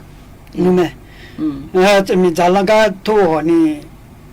số chuyện mình hả giờ ra mình làm như vậy đấy số chuyện mình hả giờ ra mình làm như vậy đấy mấy chỗ bên này nhà đấy abu na bu nó chấp nhận ali na vợ tôi nó hả giờ ra đấy thì đó xong phụ hệ thu na mình như phụ mìnhจะล้างไก่mìnhจะล้างไก่แล้วอยู่หาหน้าก็ยังไม่โตมันยาเดียวมันยาเลยยังไม่เดียวมันยาเลยช่วยเชื่อมีเหรอเยอะร้ายมีหลังเนี่ยช่วยเชื่อมีเหรอเยอะร้ายมีปีหลังเนี่ยมันเลยเมื่อจู่เปลี่ยนเนี่ยเนี่ยเดี๋ยวเล่บอดเนี่ยก็อุปนิสัยบ่เนี่ยหงมันไม่ทายาทุกไม่ทายาไม่ทุกส่วนโน้ตเนี่ยอันนั้นอยู่จีเหรออยู่จีอะไรอยู่จีอะไรน่ะเธอนู้นมีผู้หลาเสกเนี่ยมีสิกาโต้เนี่ยมีสิกาโต้นี่好大有钱米和也让你们起来了啊，好大有钱米和也让你们比些年来，米属也卡不差，属里也卡不贴贴，人家的嘞，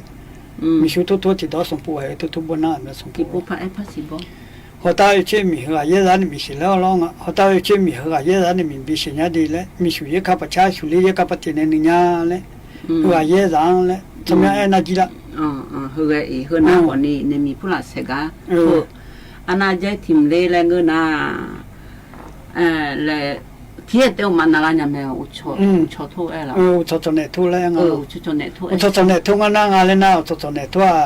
อีจุทุ่งเลยนี่พูอ่ะอีจุทุ่งเนี่ยบิดองอ่ะอีจุทุ่งเนี่ยบิดองเลยจิโร่ทุ่งแล้วเนี่ยจีเลยส่วนนู้นบิญญาแล้วก็จะนึกปลาบ้าขาหลังนึกปลาหลักขาดีเลยชโลทุ่งบิญญาเช็ดส่วนต่างเลยก็จะนึกปลาบ้าขาหลังนึกปลาหลักขาดีเลยนั่นเราทุ่งบิญญาจะส่วนเดเลยก็จะนึกปลาบ้าขาหลังนึกปลาหลักขาดีเลยไม่เอาคนในนิยาเลยบ่ไรที่ตัวสมบูรณ์ที่ตัวสมบูรณ์ที่ปุ๊บไปแอปปุ๊บสิบ่เฮ้ยเยอะแล้วทุ่งเนี่ยจีเลยเฮ้ยเยอะแล้วทุ่งบิลเนี่ยเลยจิโลทุ่งบิญญางั้นส่วนนู้นเลยก็จะนึกปลาบ้าขาดีเลยหลังนึกปลาหลักขาดีเลยชโลทุ่งเช็ดส่วนต่างบิญญางั้นเลยก็จะนึกปลาบ้าขาหลังนึกปลาหลักขาดีเลยนั่นเราทุ่งจะส่วนเดบิญญาเลยก็จะนึกปลาบ้าขาหลังนึกปลาหลักขาดีเลยตัวละข้างหน้าก็น่าก็ชมน้ำแม่ของแม่ละน่าก็ชมแม่น่าก็ชมแม่น่าจิน่าก็ชมแม่น่าจิแม่กันนะทำไมเธอนะขอนี่อ่ะบอสับเย็นเนี่ยจะเอาถ่ายรอยุบเจียกาเย็นเนี่ยพอในปีหน้าหาดาแกนะฮะเบียวด้วยเย็นเนี่ยรอเฮก็เลยนะเย็นเนี่ยยามข้าจะล่าเฮรออายชากาแล้วพบีนะหาดาแกมาเดยุบเจียกาพอในปีหน้าหาดาเฮนะขอนี่อายุบุบยาแล้วงาเทเย็นเนี่ยรออันนี้มาในงาเดอายามข้าจะล่าเฮเพราะบินาหาดาเนี่ยอายามเจียนะก็อีมาลออุจิยุมเดคันนี้สอลองานเนอายเชมือเนเฮกาเมียวมวนดูสวทเชียงใหม่เนนาลียะลาเนหัวหลังเกินนี้ที่คอลัวแล้วพัทอนจุลามาเราก็อีมาเดอุดุธรรมา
马名字啊，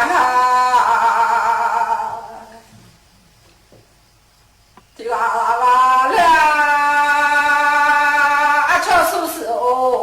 啊，到家啊，忙死到拍到，这我满路年了，数年到家啊，我今年到拍到啊，老满路面啊。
สถานีวิทยุกระจายเสียงแห่งประเทศไทยและเครือข่ายทั่วประเทศเสนอข่าวต้นชั่วโมงรู้เร็วรู้จริงเกาะติดทุกสถานการณ์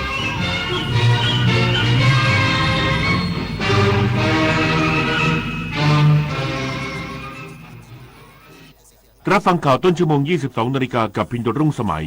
รัฐมนตรีว่าการกระทรวงแรงงาน เรียกประชุมด่วนสั่งเร่งศึกษาแนวทางปฏิรูปประกันสังคมออกนอกระบบราชการอีกสักครู่กลับมาติดตามรายละเอียดครับ 8 กุมภาพันธ์นี้ทุกเสียงคือพลังอย่าลืมไปใช้สิทธิ์เลือกตั้งสมาชิกสภาผู้แทนราษฎรและออกเสียงประชามติตั้งแต่เวลา 8 นาฬิกาถึง 17 นาฬิกาณหน่วยเลือกตั้งที่มีชื่อตรวจสอบรายชื่อผู้มีสิทธิ์ได้ที่ www.ect.go.th แอปพลิเคชัน Smart Vote หรือสายด่วน 1444 สร้างสรรค์ประเทศไทยพร้อมใจไปเลือกตั้ง พ่อค่าเทอมลูกยังไม่ครบมีคนทักมาบอกกู้ได้ทันทีไม่เช็คเครดิตด้วยเดี๋ยวก่อนดูให้ดีถ้าให้โอนนั่นไม่ใช่เงินกู้แต่คือมิจฉาชีพเขาบอกไม่รีบโอนเดี๋ยวสิทธิ์หลุดจะเอาเงินจากไหนล่ะเขาเร่งเพราะอยากให้เราพลาดโอนแล้วเงินหายลูกก็ไม่ได้เรียนจริงด้วยเกือบโดนแล้วน่ากลัวจริงๆมิจฉาชีพพวกนี้หากเปรียบประเทศไทยเป็นต้นไม้ใหญ่ที่ยืนหยัดมายาวนานยังรากแห่งขนบธรรมเนียมประเพณีและวัฒนธรรมลำต้นมั่นคงยืนยงยึดมั่นในสถาบันชาติศาสนาและพระมหากษัตริย์มาร่วมกันตั้งปณิธานทำความดีสร้างความรักความสามัคคีแทนคุณแผ่นดินเสมือนรดน้ำใส่ปุ๋ยให้ต้นรักประเทศไทยเจริญรุ่งเรืองร่มเย็นเป็นสุขรักษาเอกราชและอธิปไตยไว้ให้เติบใหญ่และงดงามเลือกตั้งทั้งทีต้องไม่ให้พลาด3 สี3 บัตรเข้าใจให้ครบก่อนเข้าคูหาสีเขียวเอาไว้เลือกตั้งสสแบบแบ่งเขตสีชมพูเอาไว้เลือกพรรคเลือกนโยบายที่คุณชอบและสีเหลืองเอาไว้ออกเสียงประชามติ1 เสียงของคุณมีความหมายต่อประเทศจำสีให้ได้ใช้สิทธิ์ให้ครบ8 กุมภาพันธ์นี้ออกไปใช้สิทธิ์พร้อมกันอนาคตไทยเริ่มจากการเลือกของคุณรัฐมนตรีว่าการกระทรวงแรงงานเรียกประชุมปลัดกระทรวงแรงงานและเลขาธิการสำนักงานประกันสังคมสั่งเร่งศึกษาแนวทางปฏิรูปประกันสังคมออกนอกระบบราชการเพื่อเพิ่มความคล่องตัวและโปร่งใสนางสาวตรีนุชเทียนทองรัฐมนตรีว่าการกระทรวงแรงงานเรียกประชุมด่วนปลัดกระทรวงแรงงานและเลขาธิการสำนักงานประกันสังคมเพื่อศึกษาแนวทางการปฏิรูปประกันสังคมเพิ่มความคล่องตัวโปร่งใสและสร้างความมั่นคงให้ผู้ประกันตน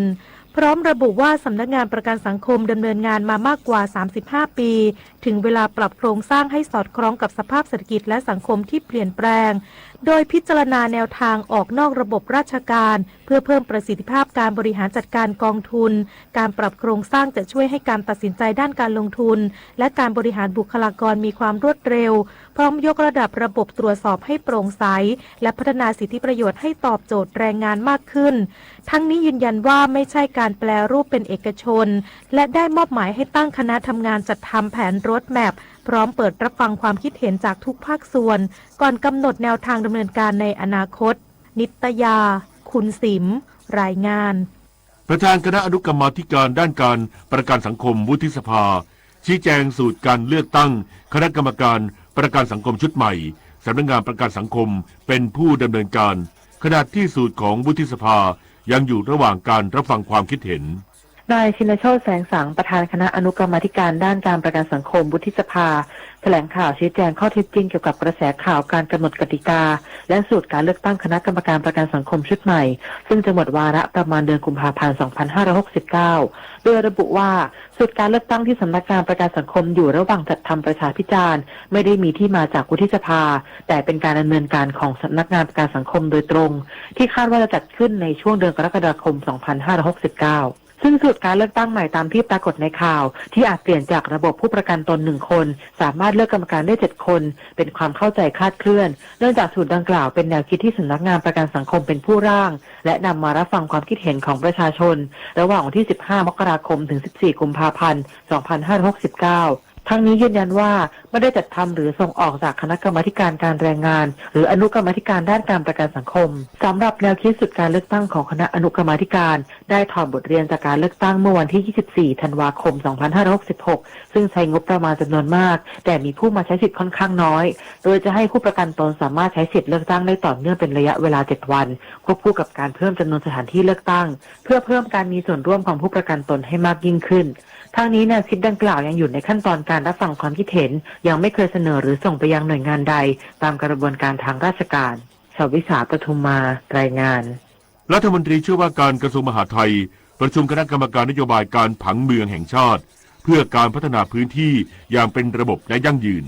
นางสาวสศิธร กิตติธรกุลรัฐมนตรีช่วยว่าการกระทรวงมหาดไทยเป็นประธานการประชุมคณะกรรมการนโยบายการผังเมืองแห่งชาติเพื่อขับเคลื่อนการพัฒนาพื้นที่ของประเทศอย่างเป็นระบบและยั่งยืนโดยระบุว่าการผังเมืองไทยต้องพร้อมรับมือกับความท้าทายทั้งการเปลี่ยนแปลงสภาพภูมิอากาศและการเข้าสู่สังคมสูงวัยประเด็นสำคัญการพัฒนาพื้นที่เศรษฐกิจพิเศษการเป็นศูนย์กลางคมนาคมขนส่งของภูมิภาคและการผลักดันประเทศไทยสู่การเป็นศูนย์กลางดิจิทัลของอาเซียนควบคู่กับการจัดทำเขตการปกครองด้วยระบบสารสนเทศภูมิศาสตร์หรือ GIS เพื่อเพิ่มความแม่นยำในการบริหารจัดการพื้นที่ขณะเดียวกันการจัดรูปที่ดินเพื่อพัฒนาเมืองโดยไม่ต้องเวียนคืนที่ดินได้ดำเนินการแล้ว71โครงการใน54จังหวัดช่วยเพิ่มมูลค่าที่ดินเฉลี่ยกว่า3เท่าและพัฒนาโครงข่ายถนนตามผังเมืองนอกจากนี้กรมโยธาธิการและผังเมืองได้เปิดตัวแพลตฟอร์ม DPT Town Square อำนวยความสะดวกให้ประชาชนเข้าถึงข้อมูลด้านผังเมืองได้อย่างรวดเร็วพร้อมย้ำว่ากระทรวงจะเร่งประกาศผังนโยบายระดับประเทศเพื่อใช้เป็นกรอบพัฒนาพื้นที่อย่างยั่งยืนต่อไปจุฑามาศรักษาพันธ์รายงานจบข่าวพิญโยรุ่งสมัยอ่านรับฟังข่าวครั้งต่อไปเวลา 23:00 น.ติดตามข่าวที่นำเสนอไปแล้วได้ที่ www.thainews.prd.go.th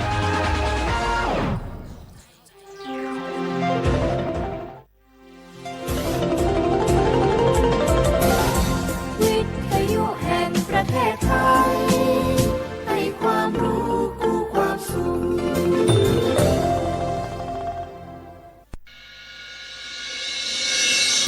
สถานีวิทยุกระจายเสียงแห่งประเทศไทยจังหวัดเชียงใหม่ AM 1476 กิโลเฮิรตซ์สถานีวิทยุภาคภาษาชาติพันธุ์แห่งเดียวในประเทศไทยที่มีความทันสมัยเชื่อถือได้สร้างอัตลักษณ์กลุ่มชาติพันธุ์สู่สากล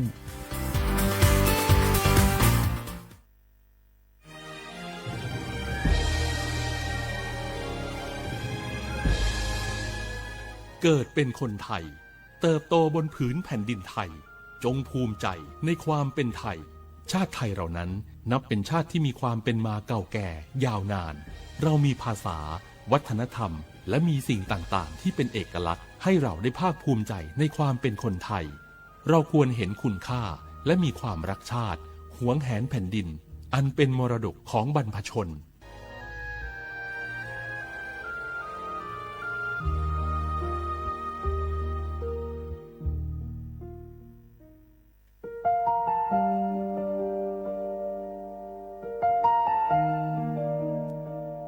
ขอน้อมเกล้าถวายอาลัยสมเด็จพระพันปีหลวงพระแม่แห่งแผ่นดินผู้ทรงเมตตาเหนือเกล้าขอพระองค์เสด็จสู่สวรรคาลัยข้าพระพุทธเจ้าข้าราชการและเจ้าหน้าที่สถานีวิทยุกระจายเสียงแห่งประเทศไทยจังหวัดเชียงใหม่กรมประชาสัมพันธ์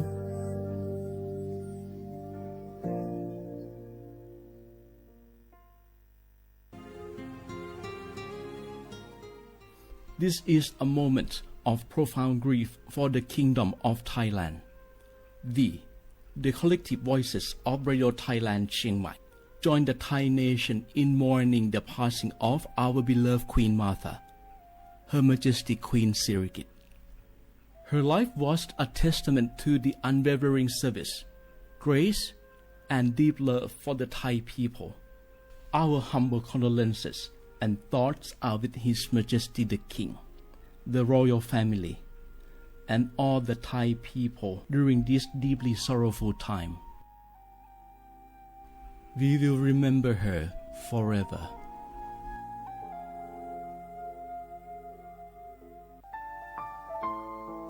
เฮาข้าพี่น้องเจ้าคือไตมีตั้งหม่องเจออันเจ้านางหอคำสมเด็จพระนางเจ้าสิริกิติ์พระบรมราชินีนาถพระบรมราชชนนีพันปีหลวงเลยเข้าสวนหมักฮักคำน้นเพกว่าย้อนสู้เก่าตึงปันเฮาวิเห็นขวัญเงาเจ้าเฮาข้า ฮอดถึงตีสุคติกัดเย็นเสกำเข้าขาพี่น้องก้นคือไตร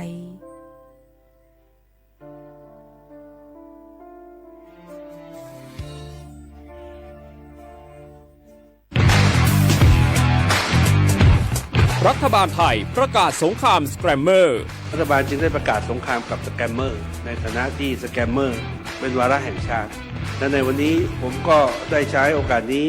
มารายงานความคืบหน้าและเน้นย้ำถึงสิ่งที่เราต้องร่วมกันทำต่อไปรัฐบาลได้จัดตั้งคณะกรรมการอำนวยการป้องกันและปราบปรามอาชญากรรมทางเทคโนโลยีขึ้นมาโดยมีผมเป็นประธานด้วยตนเองเพื่อให้ทุกหน่วยงานทำงานไปในทิศทางเดียวกันเราได้มีการลงนามบันทึกความเข้าใจระหว่าง 15 หน่วยงานหลักทั้งภาครัฐและภาคเอกชนตลอดจนสถาบันการเงินเพื่ออุดช่องโหว่ทางการเงินและตัดเส้นทางเงินของกระบวนการอาชญากรรมเหล่านี้สิ้นซากพบเห็นพฤติกรรมเข้าข่ายเป็นมิจฉาชีพแจ้งสายด่วน AOC 1441หรือ www.thaipoliceonline.com รวมพลังคนไทยต้านภัยสแกรมเมอร์นายอนุทินชาญวีรกูลนายกรัฐมนตรี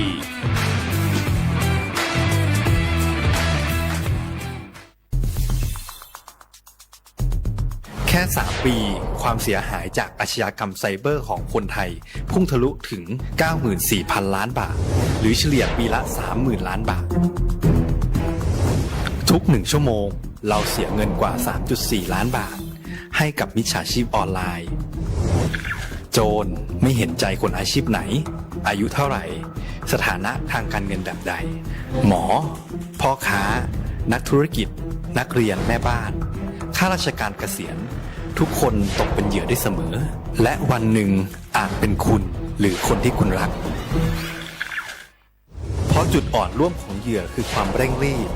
ขาดสติหรือแม้แต่บางครั้งก็เกิดความโลภจนเกินไปอย่าปล่อยให้การกดคลิกเดียวลิงก์เดียวทำให้โจรยิ้มกว้างวันนี้ถึงเวลาแล้วที่คนไทยทุกคนจะต้องร่วมมือกันสร้างภูมิคุ้มกันอาชญากรรมไซเบอร์ช่วยกันหยุดก่อนที่ภัยไซเบอร์จะทำให้คนที่คุณรักและตัวคุณเองกลายเป็นเหยื่อ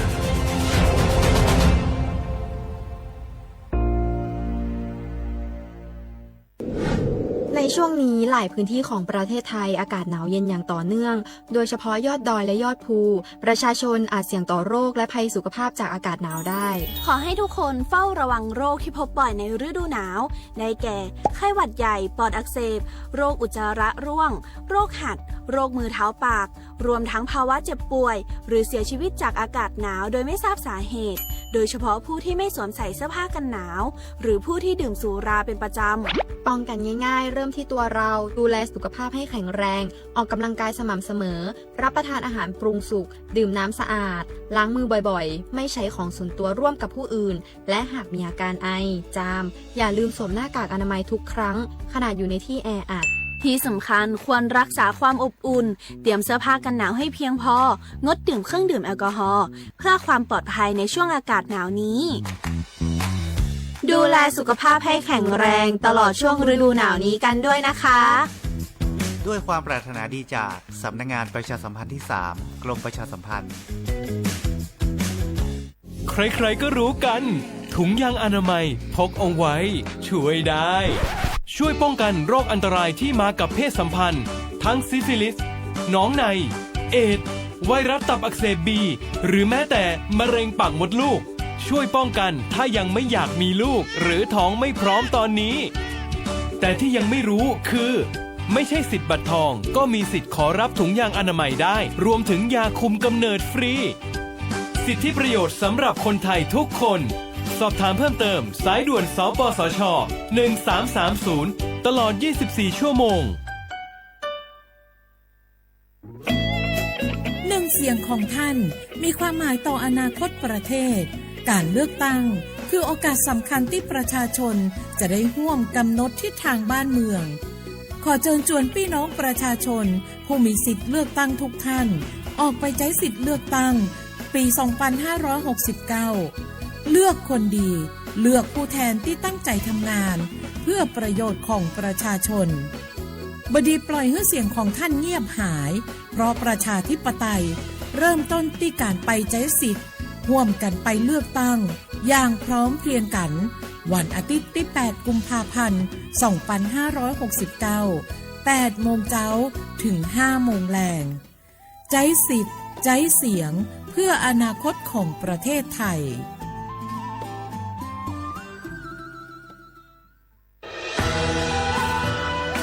จากศาลากลางจังหวัดน่านหลังเก่าพัฒนาสู่การเป็นศูนย์การเรียนรู้นันทศิษย์ป่าคารโดยมูลนิธิรักป่าน่าน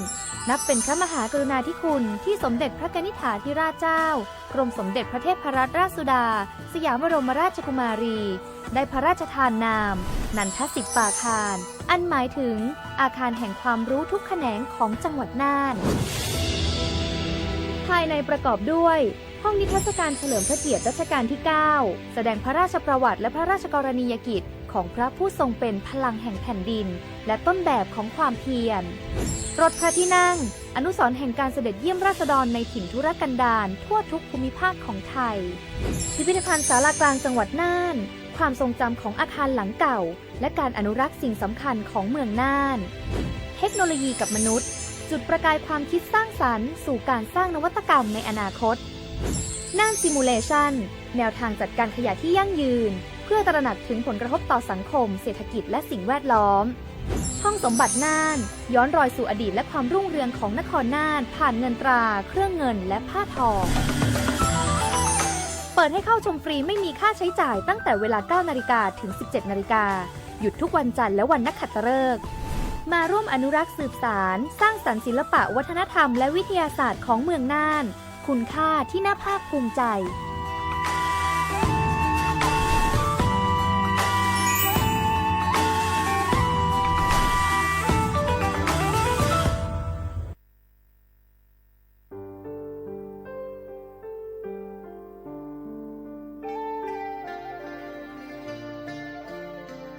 มูลนิธิร่วมจิตน้อมเกล้าเพื่อเยาวชนในพระบรมราชินูปถัมภ์ขอเชิญชวนผู้มีจิตศรัทธาทุกท่านเข้าร่วมบรรพชาอุปสมบทหมู่93รูปเพื่อน้อมรำลึกในพระมหากรุณาธิคุณและถวายเป็นพระราชกุศลแด่สมเด็จพระนางเจ้าสิริกิติ์พระบรมราชินีนาถพระบรมราชชนนีพันปีหลวงผู้ทรงพระคุณอันประเสริฐองค์พระบรมราชินูปถัมภ์มูลนิธิร่วมจิตน้อมเกล้าเพื่อเยาวชนจึงขอเชิญชวนบุคคลที่มีอายุ 20 ปีขึ้นไปร่วมอุปสมบทหมู่ระหว่างวันที่ 27 กุมภาพันธ์ ถึง 9 มีนาคม 2569 ณ วัดเทพประธานอธิพรอำเภอสอยดาว จังหวัดจันทบุรี ทั้งนี้รับสมัครตั้งแต่วันที่ 19 ธันวาคม 2568 ถึง 31 มกราคม 2569 โดยไม่มีค่าใช้จ่ายหรือร่วมบริจาคสนับสนุนในโครงการได้ที่ชื่อบัญชีมูลนิธิร่วมจิตน้อมเกล้าเพื่อเยาวชนธนาคารไทยพาณิชย์เลขบัญชี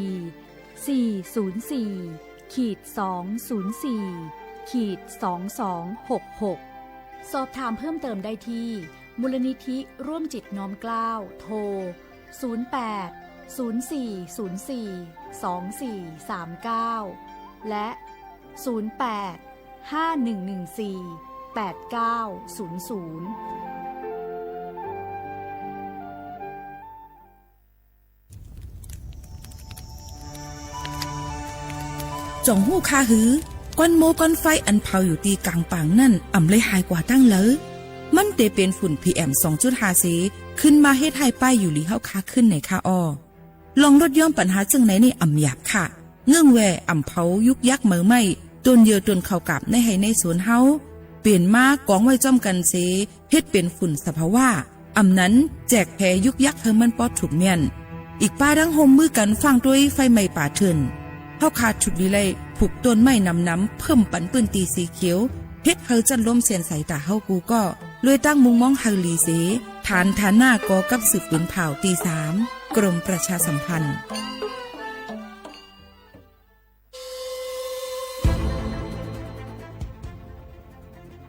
ย้อนผิดหมอกพี่น้องเขามาโฮมเป็นจุ้มเหลียวกันดังเจดอนเก้งใหม่โฮมกันแกลิดปัญหาไฟไหม้ป่าเถินหมอกก้อนก้องก้อนมูและฝุ่นเล็กๆ PM 2.5 ค่ะสั่งว่าโชพันไฟไหม้กับสืบกว่าตึงลาดไลตีอองตีแกลิดปัญหาไฟไหม้ป่าเถินและหมอกก้อนเจดอนเก้งใหม่หมายโฟน0531128808ในค่ะเจดอนเก้งใหม่ค่ะออกปักเปิงหมายมีเฮกังแกลิดปัญหาหมอกควันก้องควันโมและฝุ่นเล็กๆ PM 2.5 เนื้อปืนตีเหลออันอ่ำเลยคว้างเฮอเผาผ่านมาดีแอปพลิเคชันไฟดีห้ามเผากำเร็วในนั้นค่ะอย่าไปเผาล้าอ่ำว่าได้เป็นตีกลางปางอองตีห้ามเผาเกยยุกยักไม่ดอกกูอันในค่ะแต่เอาวันที่1เดือน1อิงเกรด2เหงปลาย26ต่อถึงวันที่31เดือน5 2เหงปลาย26ในผู้เหลอเผอเฮ็ดผิดปักเปิงเตญาตัวตามตั้งผิดจำหนังปักเปิงหมายมีกำเหลวในนั้นค่ะเลยตั้งมุมมองไฮลีเซห้องการฐานฐาหน้าก่อกับสืบเจดอนเก้งใหม่มาโฮมเป็นจุ่มเหลวกันดังเจดอนเก้งใหม่โฮมกันรักษาสภาวะฟิงตื้นเป็นเฮ็ดเธอจันล้มถวยเจออันลีต้องฟ้าเสียนเสออ่ำมีหมอกกวนกองกวนโม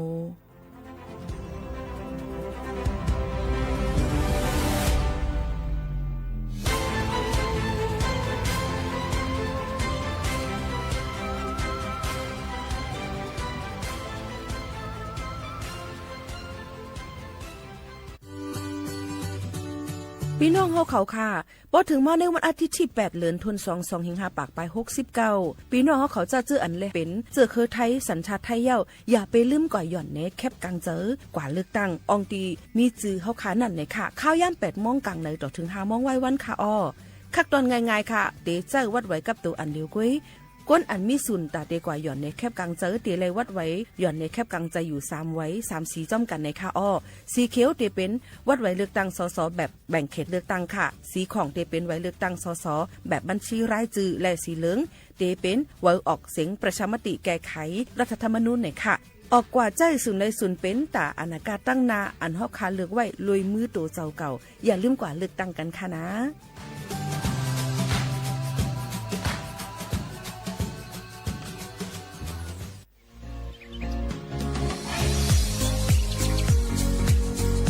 จอมหนังเปิงมติครม.มือวันที่29เดือนธันวาคม25ปากไป67เฮาฮิปเน็ตแกลิดปัญหาสถานะและสัญชาติคนอันอยู่ตั้งเมืองจึงไทยจอมมาตรา17นั่นตอนตาพี่น้องเฮาเขาอันเข้ามาอยู่ตั้งเมืองไทยหึงนั้นและมีไว้เข้าจอมเปิงเฮากว่ายืนย้อนสถานะต่างดาวของเมืองถูกแม่นจอมเปิงไล่ตอนตาลูกอ่อนอันเกิดตั้งเมืองจึงไทยมีอำนั้นก็แม่มีไว้ทะเบียนประวัติบุคคลไม่มีสถานะทางทะเบียนอำนั้นไว้10 ปีถูกแม่นยาวในจึงเฮาก็ยืนย้อนสัญชาติไทยจอมหนังมาตรา7ทวิไลพออยู่ตั้งกรุงเทพมหานครกว่ายืนไลตีสำนักบริหารการทะเบียนกรมการปกครองพออยู่ตั้งต่างเจดวันในจึงกว่ายืนไลจอมหนังวัดไว้อันเปิ้นออกปันเฮาคานั่นเข้าย้ำเหตุการณ์จอมหนังหลวงปองจึงต่อพอถึงวันที่29เดือน6 25ปากไป69ค่ะ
เหมือสุงคาเหมือสุงพี่น้องผู้ยินถ่อมเฮาคาตั้งเสียงกูกกูกวนค่ะทบกันที่เนื้อตอนการห้องปล่อยเสียงสวทเก้งใหม่ AM 147กิโลเฮิรตซ์ค่ะปืนปล่อยเสียงกวนวันพอถึงมาข่าวยาม10 โมงถึง 11 โมงกลางเหนือกลางค่ำอยู่จอมเขา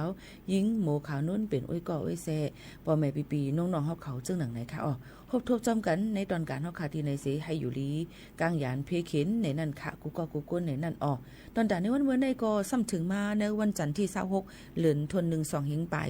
26ปีใต้2 หิง1ปากปลาย20ปีก็จานหิง3ปากปลาย87คู่ถึงมาเดือน3เหมือ8คำเสอยู่จอมเขาหมู่ขาวนุ้นตีในนั่นค่ะในวันเมื่อในวันจันทร์ย้อนจุงจันทร์เจอพี่น้องเขามีดังซื้อเจอเขามีเฮียงตอนด่าเดือดต่อสู้กว่าในวันตามเมื่อนะขึ้นเนี่ยตัวตอนกันกูก็กูก้นในนั่นค่ะอ๋อเฮาข่าวอยู่จ้อมกันดีในเซวันเมื่อในอีกหมู่เขานุ่นก็อำเลยมากก็เหลียวค่ะมีปารังน้องกนดุเห็นจันจอมนะคะราชพัฒเกียงหายมาโฮมจัดรายการอยู่เป็นอ้อยก็อ้อยเซปอแม่พี่น้องเขาจ้อมสิอ่อนเอาพี่น้องเขากว่าตรงตักน้องๆเขากว่าในนั่นค่ะเหมือนสงค่าไม่สงค่านั่งจือบ่ทิพย์ค่ะค่ะเมื่อในก็มาทบกันที่ห้องปล่อยเสียง AM 147ที่ในแท่งเมื่อในว่ามาตัวข่าวเงาฟิงฟ้าราศีเป็นจังหือไว้พองค่ะกัดทำไมหาว5จังไหนค่ะน้องค่ะเมื่อในอุณหภูมิอุ่นขึ้นมา1 องศาเจ้าค่ะแล้วก็สภาพอากาศเมื่อในก็ฝุ่น PM ก็ตีตำบลช้างน้อยนี่นะเจ้าอยู่ตี111 องศาเจ้า111เจ้าแล้วก็ตีตำบลสุเทพนะเจ้าดอยสุเทพอยู่ตี126เจ้าเป็นสีส้มเหมือนกันเลยเจ้าอ๋อค่ะได้ปองว่าฝุ่น PM 2.5 แต่เหลวตั้งเจตอนเก้งใหม่ก็ยังตึกดำอยู่ย้อนว่าเฮามันเป็นฝุ่นเล็กๆตีเฮาค่ะตุ้ยเลยมังปองมาป้อมแค่หันเดียวเนี่ยมันติตั้งตุ้มเตอถึงป้ายอยู่ลีเฮาค่ะย้อนนั่นเลยมังปื้นตีมังอองตีมันก็ติมีค่าฝุ่น PM 2.5 ในสูงบ่สูงปองว่ามันอันเป็นเพยก็อำถูกดีเลยกว่าอยู่ที่ในกลางปังจังไหนค่ะเนาะเอาค่ะกาฝุ่นเนี่ยก็จอมตาห้วยสันลอยก็ติกัดอยู่เหมือนเก่านั่นน่ะเนาะน้องเนาะก็ให้รู้รวมได้ถึงป้ายอยู่ลีกันปอดีกาตัวดังปังหลายจำเสื้อในเนี่ยก็ยังตีว่าน้ำปังหลายได้จังสูง 1-2 เมตรสูงอยู่ในนั่นค่ะพี่น้องเขาเยอะก็บางทีก็เดี๋ยวจังมีฝนตกลงมาอีก็ย้อนเฮอก้นอันตีขี่เฮอฮอเฮอพายเฮอกว่าตีเนอร์กลางน้ำปังหลายตรงนั้นก็หลุดได้ถ่อมด้วยข่าวเงากันตอนตาเจ้าให้เจ้าสวนเจ้าหน้าเขานั่นในก็หลุดเลยเก็บน้ำไว้ใจพองข้าวแห้งแล้งนั่นขนาดนั้นมันก็ตีเขามาในข้าวไหมเอาเนี่ยในก็หลุดเลยเก็บน้ำไว้ตอนตาดีผูกซ้อมองตีผูกซ้อมเฮาขานันจอมจังไหนคะนี่ก็เป็นรองข่าวเงาฟิงฟ้าราศีที่น้องๆเขามาบอกลาดปันยก็อันจำติดถึงนี่ก็ได้เป็นการเลือกตั้งเนาะน้องเนาะอันมีจังหือพองค่ะการเลือกตั้งก็คือเฮาเตรียมตัวไปเลือกตั้งเจ้าแล้วก็บัตรประชาชนไปตัวแล้วก็เผื่อเวลาในการเดินทางตัวเจ้าอ๋อค่ะแล้วก็อีกเรื่องก็คือการเลือกตั้งนะเจ้าเขามาฮือซื่อเสียงเจ้าโอ้เพราะซื่อเสียงในจ่องพิษจ้ะเพราะชื่อเสียงในพิษเอาค่ะมันมีโทษอยู่นะเจ้าค่ะรัดมาเตค่ะเพราะชื่อเสียงนะเจ้ามันจะมีโทษจำคุกสูงสุด10 ปีแล้วก็ปรับสูงสุด200,000 บาทหรือทั้งจำทั้งปรับเจ้าเอาค่ะส่วนผู้กรณีตีขายเสียงนะคะเจ้าคนขายเสียงโทษสูงสุด5 ปีแล้วก็ปรับสูงสุด100,000 บาทเจ้าเอาค่ะอันนี้ก็จะเรียกว่าเพราะว่ามีปังหย่อนในแคบกลางเจออำนั้นก็ปังเลือกตั้งนั่นในเปิ้นที่อำปันซื้อสุนซื้อเสียงซื้อเอาเงินซื้อเอาว่าให้มาเลือกตั้งมาเลือกเข้านะจังนั้นจังไหนนั่นค่ะน้อยย้อนเปิ้นจังไหนในมันเป็นการผิดปักเปิงหมายมีในค่ะยก็มีสุนหรือตกคอกยก็มาตามเงินจอมในนั่นค่ะย้อนนั้นเลยอย่าไปหันปุนว่าเงินอีเสียก็กว่าเลิกก้นผิดมาเหตุการณ์กับมาหนังฮือเฮาติขึ้นใหญ่ทำเตเป็นการให้เปิ้นเอาเงินเขาท่องเปิ้นก็เยอะก็เป็นการอันที่มีรองตั้งขึ้นใหญ่ไรนั่นขณะอันนี้ก็หลุดเลยฟังกันไว้จอมรองการซื้อสิทธิ์ขายเสียงจะในถูกหรือไรเป็นนั่นขณะสำหรับคนตีผมเห็นคนขายซื้อสิทธิ์ขายเสียงกันนะเจ้าค่ะสามารถแจ้งผ่าน4 ช่องทางเจ้าเอาค่ะช่องทางที่1เนี่ยเจ้าสายด่วนกกต1444เจ้าเอาค่ะแล้วก็แอปพลิเคชันตาสับปะรดค่ะแล้วก็สำนักงานกกตจังหวัดทุกจังหวัดเจ้าค่ะหรือแจ้งตีเจ้าหน้าที่ตำรวจทุกตีเจ้าเอาค่ะเรามีเงินรางวัลสูงสุดนะเจ้า1 ล้านบาทเจ้าสำหรับผู้พบเห็นแล้วก็แจ้งเจ้าอ๋อค่ะ1 ล้านบาท กำเหลวในนั้นค่ะเนาะพี่น้องเขายันเปิ้นนั่นแหละลงตั้งเจอในก็เฮาค่ะกูก็ถูกลีเลยฮู้ไว้ว่ามันผิดนะอย่าไปเฮ็ดนะในจังหนังไหนค่ะนี่ก็เอามาฝากปันพี่น้องเขาเที่ยงเกี่ยวกับไปลองปังเลือกตั้งเกี่ยวกับไปลองการเลือกตั้งจงมีอีสังเที่ยงค่ะน้องบ่ได้มีปังเลือกตั้งวันที่หังก็เลือกตั้งล่วงหน้านี่วันที่1เจ้าอ๋อค่ะลงคะแนนเสียงล่วงหน้านะเจ้าอ๋อค่ะแล้วก็วันแต่วันที่8กุมภาเจ้าอ๋อค่ะก็อย่าลืมค่ะนะจะเจออันเป็นก้นอันวิยิบไว้วัดไว้ไทยในค่ะโหปักเต็มนั่นอาสัก18คืนเนื้อในนั้นค่ะมีศูนย์ตัดดีกว่าย่อนในแคบกลางเจออำนั้นก็เลือกตั้งเมืองจึงไทยเปิ้นที่เฮ็ดปังเลือกตั้งในวันอาทิตย์ที่8เดือนเฟบรุรีเดือนกุมภาพันธ์เดือน2อิงกะเรตในค่ะเนาะข่าวยาม 8:00 นกลางในถึง 5:00 นไว้วันก่อนที่จะเลือกตั้งห้ามดื่มสุราห้ามขายห้ามแจกจ่ายห้ามกินน้ำเหล้าสุราในนั่นค่ะอ่อนตั้ง1วันเลยหลัง1วันจังไหนค่ะนะอันนี้ก็ผิดปักเปิงใหม่เหมือนกันพี่น้องเขาก็รู้เลยคู่ไว้จอมในนั่นค่ะลองตั้งเจ้าไหนย้อนเปือหังล่ะอันปีเปิ้นอำปันกินน้ำเหล้าสุราโกว่าเมาให้อำเลยกว่าเจ้าสุนกว่าเลือกตั้ง5เจิมเจ้าไหนยก็กินเราไปทะเลาะวิวาทยก็กับผิดกับผิดกันในเจิมเจ้าหนังไหนค่ะอันนี้ก็ฝากฟังไว้ปันจอมในนั่นค่ะเฮาอ่อนกันหรือเฮาลือใจถ่อมด้วยเพียงกว่ามันหูถูกใจ1หูก่อนค่ะนะจงขึ้นมาอุบโอจำกันแทงกำนึงในนั่นค่ะพ่อแม่พี่น้องเขาค่ะถ่อมด้วยเพียงกว่ามันหูถูกใจกันก่อนค่ะนะยก็จงขึ้นมาอุบโอจำกันค่ะ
ค่ะพี่น้องเฮาเขาค่ะเลยหรือคือเจอถอมด้วยเพ่งกว่ามาเฮาถูกใจกว่า1โหเนี่ยค่ะคือเฮินในนั้นค่ะมาฝากปันมันก็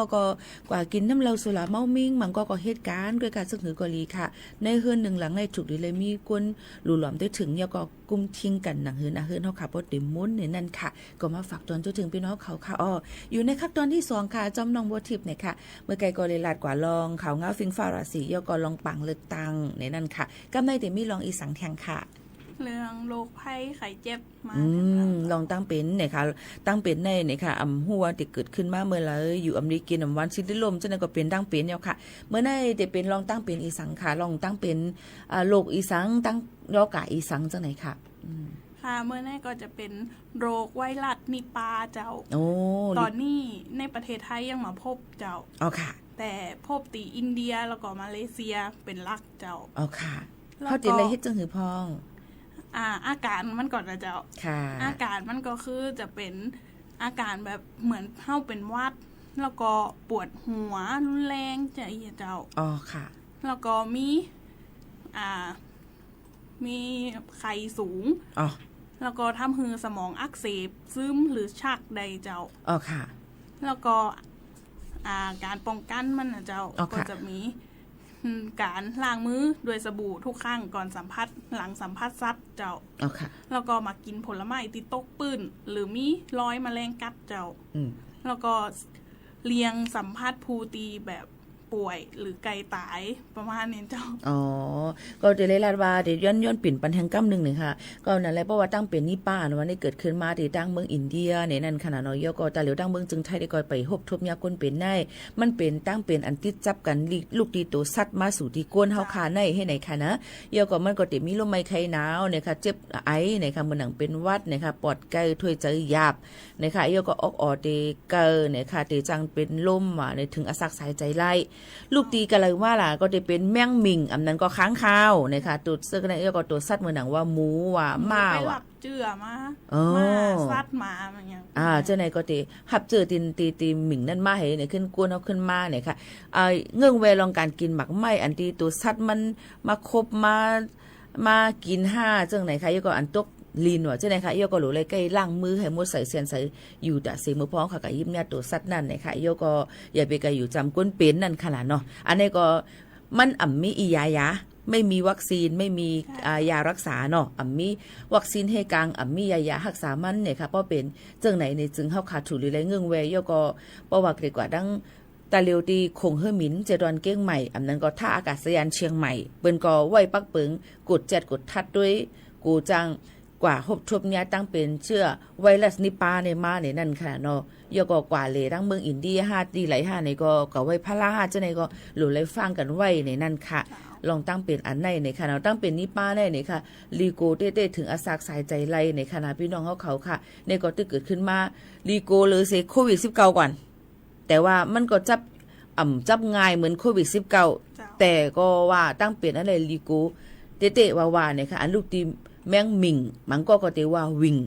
ความไตตั้งข้างขาวเด็กข้างขาวในนั้นค่ะซึ่งไหนค่ะเนาะมันก็เตว่าวิ่งว่ามิงเขาได้ห้องมิงพี่น้องเขาได้ห้องวิ่งก็จังเป็นไรลองจังซึ่งไหนมันลูกดีตัวในมาเสเข้ามาสู่ดีตัวก้นเฮาคาเนี่ยค่ะตุ่มเตอถึงอาสักสายใจไล่กับนั้นอันนี้ก็หลุดเลยฟังกันไว้จอมในนั้นค่ะพี่น้องเขามีลองตั้งหมดใส่แซนใส่กันจอมไหนค่ะมีอีสังเทียงคาน้องบัวทิพย์ค่ะ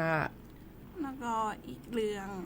จะเป็นราคาทองเจ้านี่เลยเจ้าก็คือค่ะเจ้าไหนพุ่งขึ้นอีกแล้วเจ้า1,500 บาทขึ้นว่าเป็น75,000แล้วเจ้าทองทะลุ75,000หนึ่งเกียบอันนั้นก็1วัดค่ำ1เกียบอันนั้นก็1วัดเนี่ย75,000 75,000 บาทเนาะแล้วก็เป็นคำแตงคำรูปพันธ์กะกันหมอกก็คือค่ะ73,000เจ้ากะกันซึ่งไหนเยาค่ะในวันกลางไหนในก้อยก็กาขันค่ำคืนล่วงๆอย่ามีอยู่หาปอกก็ยาวย่ำไปถึงสุดวันเขาก็หลุเลยไปตุ้ยค่ะปักตาไปตุ้ยว่าลองการกาขันค่ำในตีสูงมาแทงหมอกกาหือยาก็ตีลดย่อมกว่าแทงหมอกกาหือในนั่นค่ะพี่น้องเขามันก็ตีกล้าขายค่ำก็ตีอ่อนกันสนใจเกี่ยวกับลองซื้อค่ำไว้อันนั้นก็ตีไปขายค่ำมาจะในก็ตีจ้างเป็นไรในนั่นค่ะในก็เป็นกาขันค่ำเนี่ยค่ะเดี๋ยวก็แทงลองนึงตั้งใจตอนเก้งใหม่ในเตลิหันว่ามีจุ้มลูกอ่อนก้นไตเขาขานั่นเนาะ เป็นจุ้มเสตั้งหมู่เป็นก่อเป็นจุ้มเฮียก็กว่าเฮ็ดให้เปิ้นเนี่ยค่ะเจ้าหน้าที่เปิ้นก็ยอบกว่ากอบนั้นแลพี่น้องเขาจะเจออันมีลูกมีหลานหนุ่มยิ่งหนุ่มจ้ายอันให้เจ้าไหนก็ให้รู้รวมด้วยถึงกันเนี่ยก็ฟังไว้ปันเขาจ้อมเนี่ยค่ะอย่าไปเฮ็ดเฮาอยู่หยาบคันเจอยันเปว่าก้าวว่าลูกหลานเฮากุ้ยอันเตอยู่หยาบกูก็เตอยู่หยาบมาจะเจออันมีวัดมีไหวเจ้าในก็ตาเหลียวเปิ้นก็เจ้าหน้าที่เปิ้นก็ลงกดจัดกดทัดด้วยน้ำเยาก็หิมนาทีการงานคนไทยแย่งอาชีพคนไทยจำเจ้าในก็เปิ้นก็กดจัดกดทัดเยาก็มือตามเงินและตกขอกว่าเจ้าไหนก็มีย้อนนั้นแหละพี่น้องเขาก็ให้ฟังอยู่ฟังกินกันจ้อมในนั้นค่ะลงตั้งเจ้าในเฮาค่ะถูกลีเลยมออยู่มอกินนั่นลำลองหรือสิเปิ้นค่ะนะพี่น้องเขาก็ฝากตอนจุถึงกันจังหนังไหนค่ะน้องมีอีหยังแทงค่ะมื้อในแทงค่ะอีกเรื่องก็จะเป็นสถานที่ท่องเที่ยวกำเขาเดี๋ยวมาลัดตะเหลียวในไปลัดก็ขอมเพ่งกว้ามกันก่อนนะคะว่าเดี๋ยวปีน้องๆบ่ทิพย์ที่อ่อนพี่น้องเขากว่าแอลเลยตีแล้วมีตีแล้วพองจังนั้นค่ะนะแต่เหลียวในกว่าถ่อมด้วยเพ่งกว้ามหวานหูถูกเจอกันอิดอีก่อนค่ะพี่น้องเขาค่ะ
อ๋อค่ะพี่น้องเขาค่ะไหลถ่อมพิงความหวานถูกเจอกว่าโคตรร้อนเนี่ยนั่นค่ะนี่ก็เป็นหนึ่งพิงความหลังหลุมหอมห้องไว้ค่ะอยู่ในตอนแทงตอนหนึ่งในตอนการภาษาความใต้ที่ห้องปล่อยเสียงเก้งใหม่ AM 147ฮอกกิแล้วเฮาที่ในเนี่ยค่ะโจกาเดกว่าถ่อมน้องบัวทิพย์นั่นเนี่ยก็มีข่าวงาวปืนเผามาแทงว่าเมื่อในก็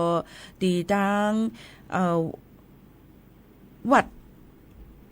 ไทยวัฒนารามเนี่ยค่ะตั้งทาสายลวดแม่สอดเจดอนเมืองตากก็จัดเฮ็ดปังป้อยเนื้อเขาป้อยเนี่ยค่ะเขาอยากกู้เนี่ยค่ะในเหลือนในวันเหมือนในวันจันทร์ที่26ในเนี่ยค่ะเนาะอันนี้ก็ป้อยเหลือน3เขาอยากกู้เหลือน3เนี่ยนั่นค่ะเนี่ยก็เอาปืนเผามาฝากปันพี่น้องเขาเนี่ยนั่นค่ะเพราะว่าอยู่ตั้งปุ่นก็กว่าแอลเลยกันไล่เนี่ยนั่นค่ะเหลือน3ก็ได้เป็นปังป้อยปล่อยเขาวันเขาอยากคู่นั่นขนาดเนาะนะมันก็ตีอ่อนกันกว่าก้นเขาเฮเป็นเขาอยากคู่เฮโฮมกินโฮมหลูกันจังนั้นค่ะกำในน้องบัวทิพย์ตีอ่อนก็เลยตั้งหลายแทงค่ะเจ้าไกลๆเฮานี่เลยเจ้าเซนทรัลเฟสติวัลเชียงใหม่เจ้าค่ะมันก็จะมีงานวันที่24ที่ผ่านมาถึง1กุมภาพันธ์เลยเจ้าเป็นงานกาดแรงปาร์ตี้มหัตถกรรมอาหารและดนตรีเจ้าค่ะในงานก็จะมีอาหารหือเลือกซื้อกินเยอะแยะเลยเจ้าแล้วก็มีดนตรีเพาะๆหือฟังเจ้าสำหรับใครตีแบบมีเวลาว่างก็ไปแอวได้เจ้าอ๋อค่ะก็อย่าไปลืมกับออนกัดกับแอลเลยอะไรตีตั้ง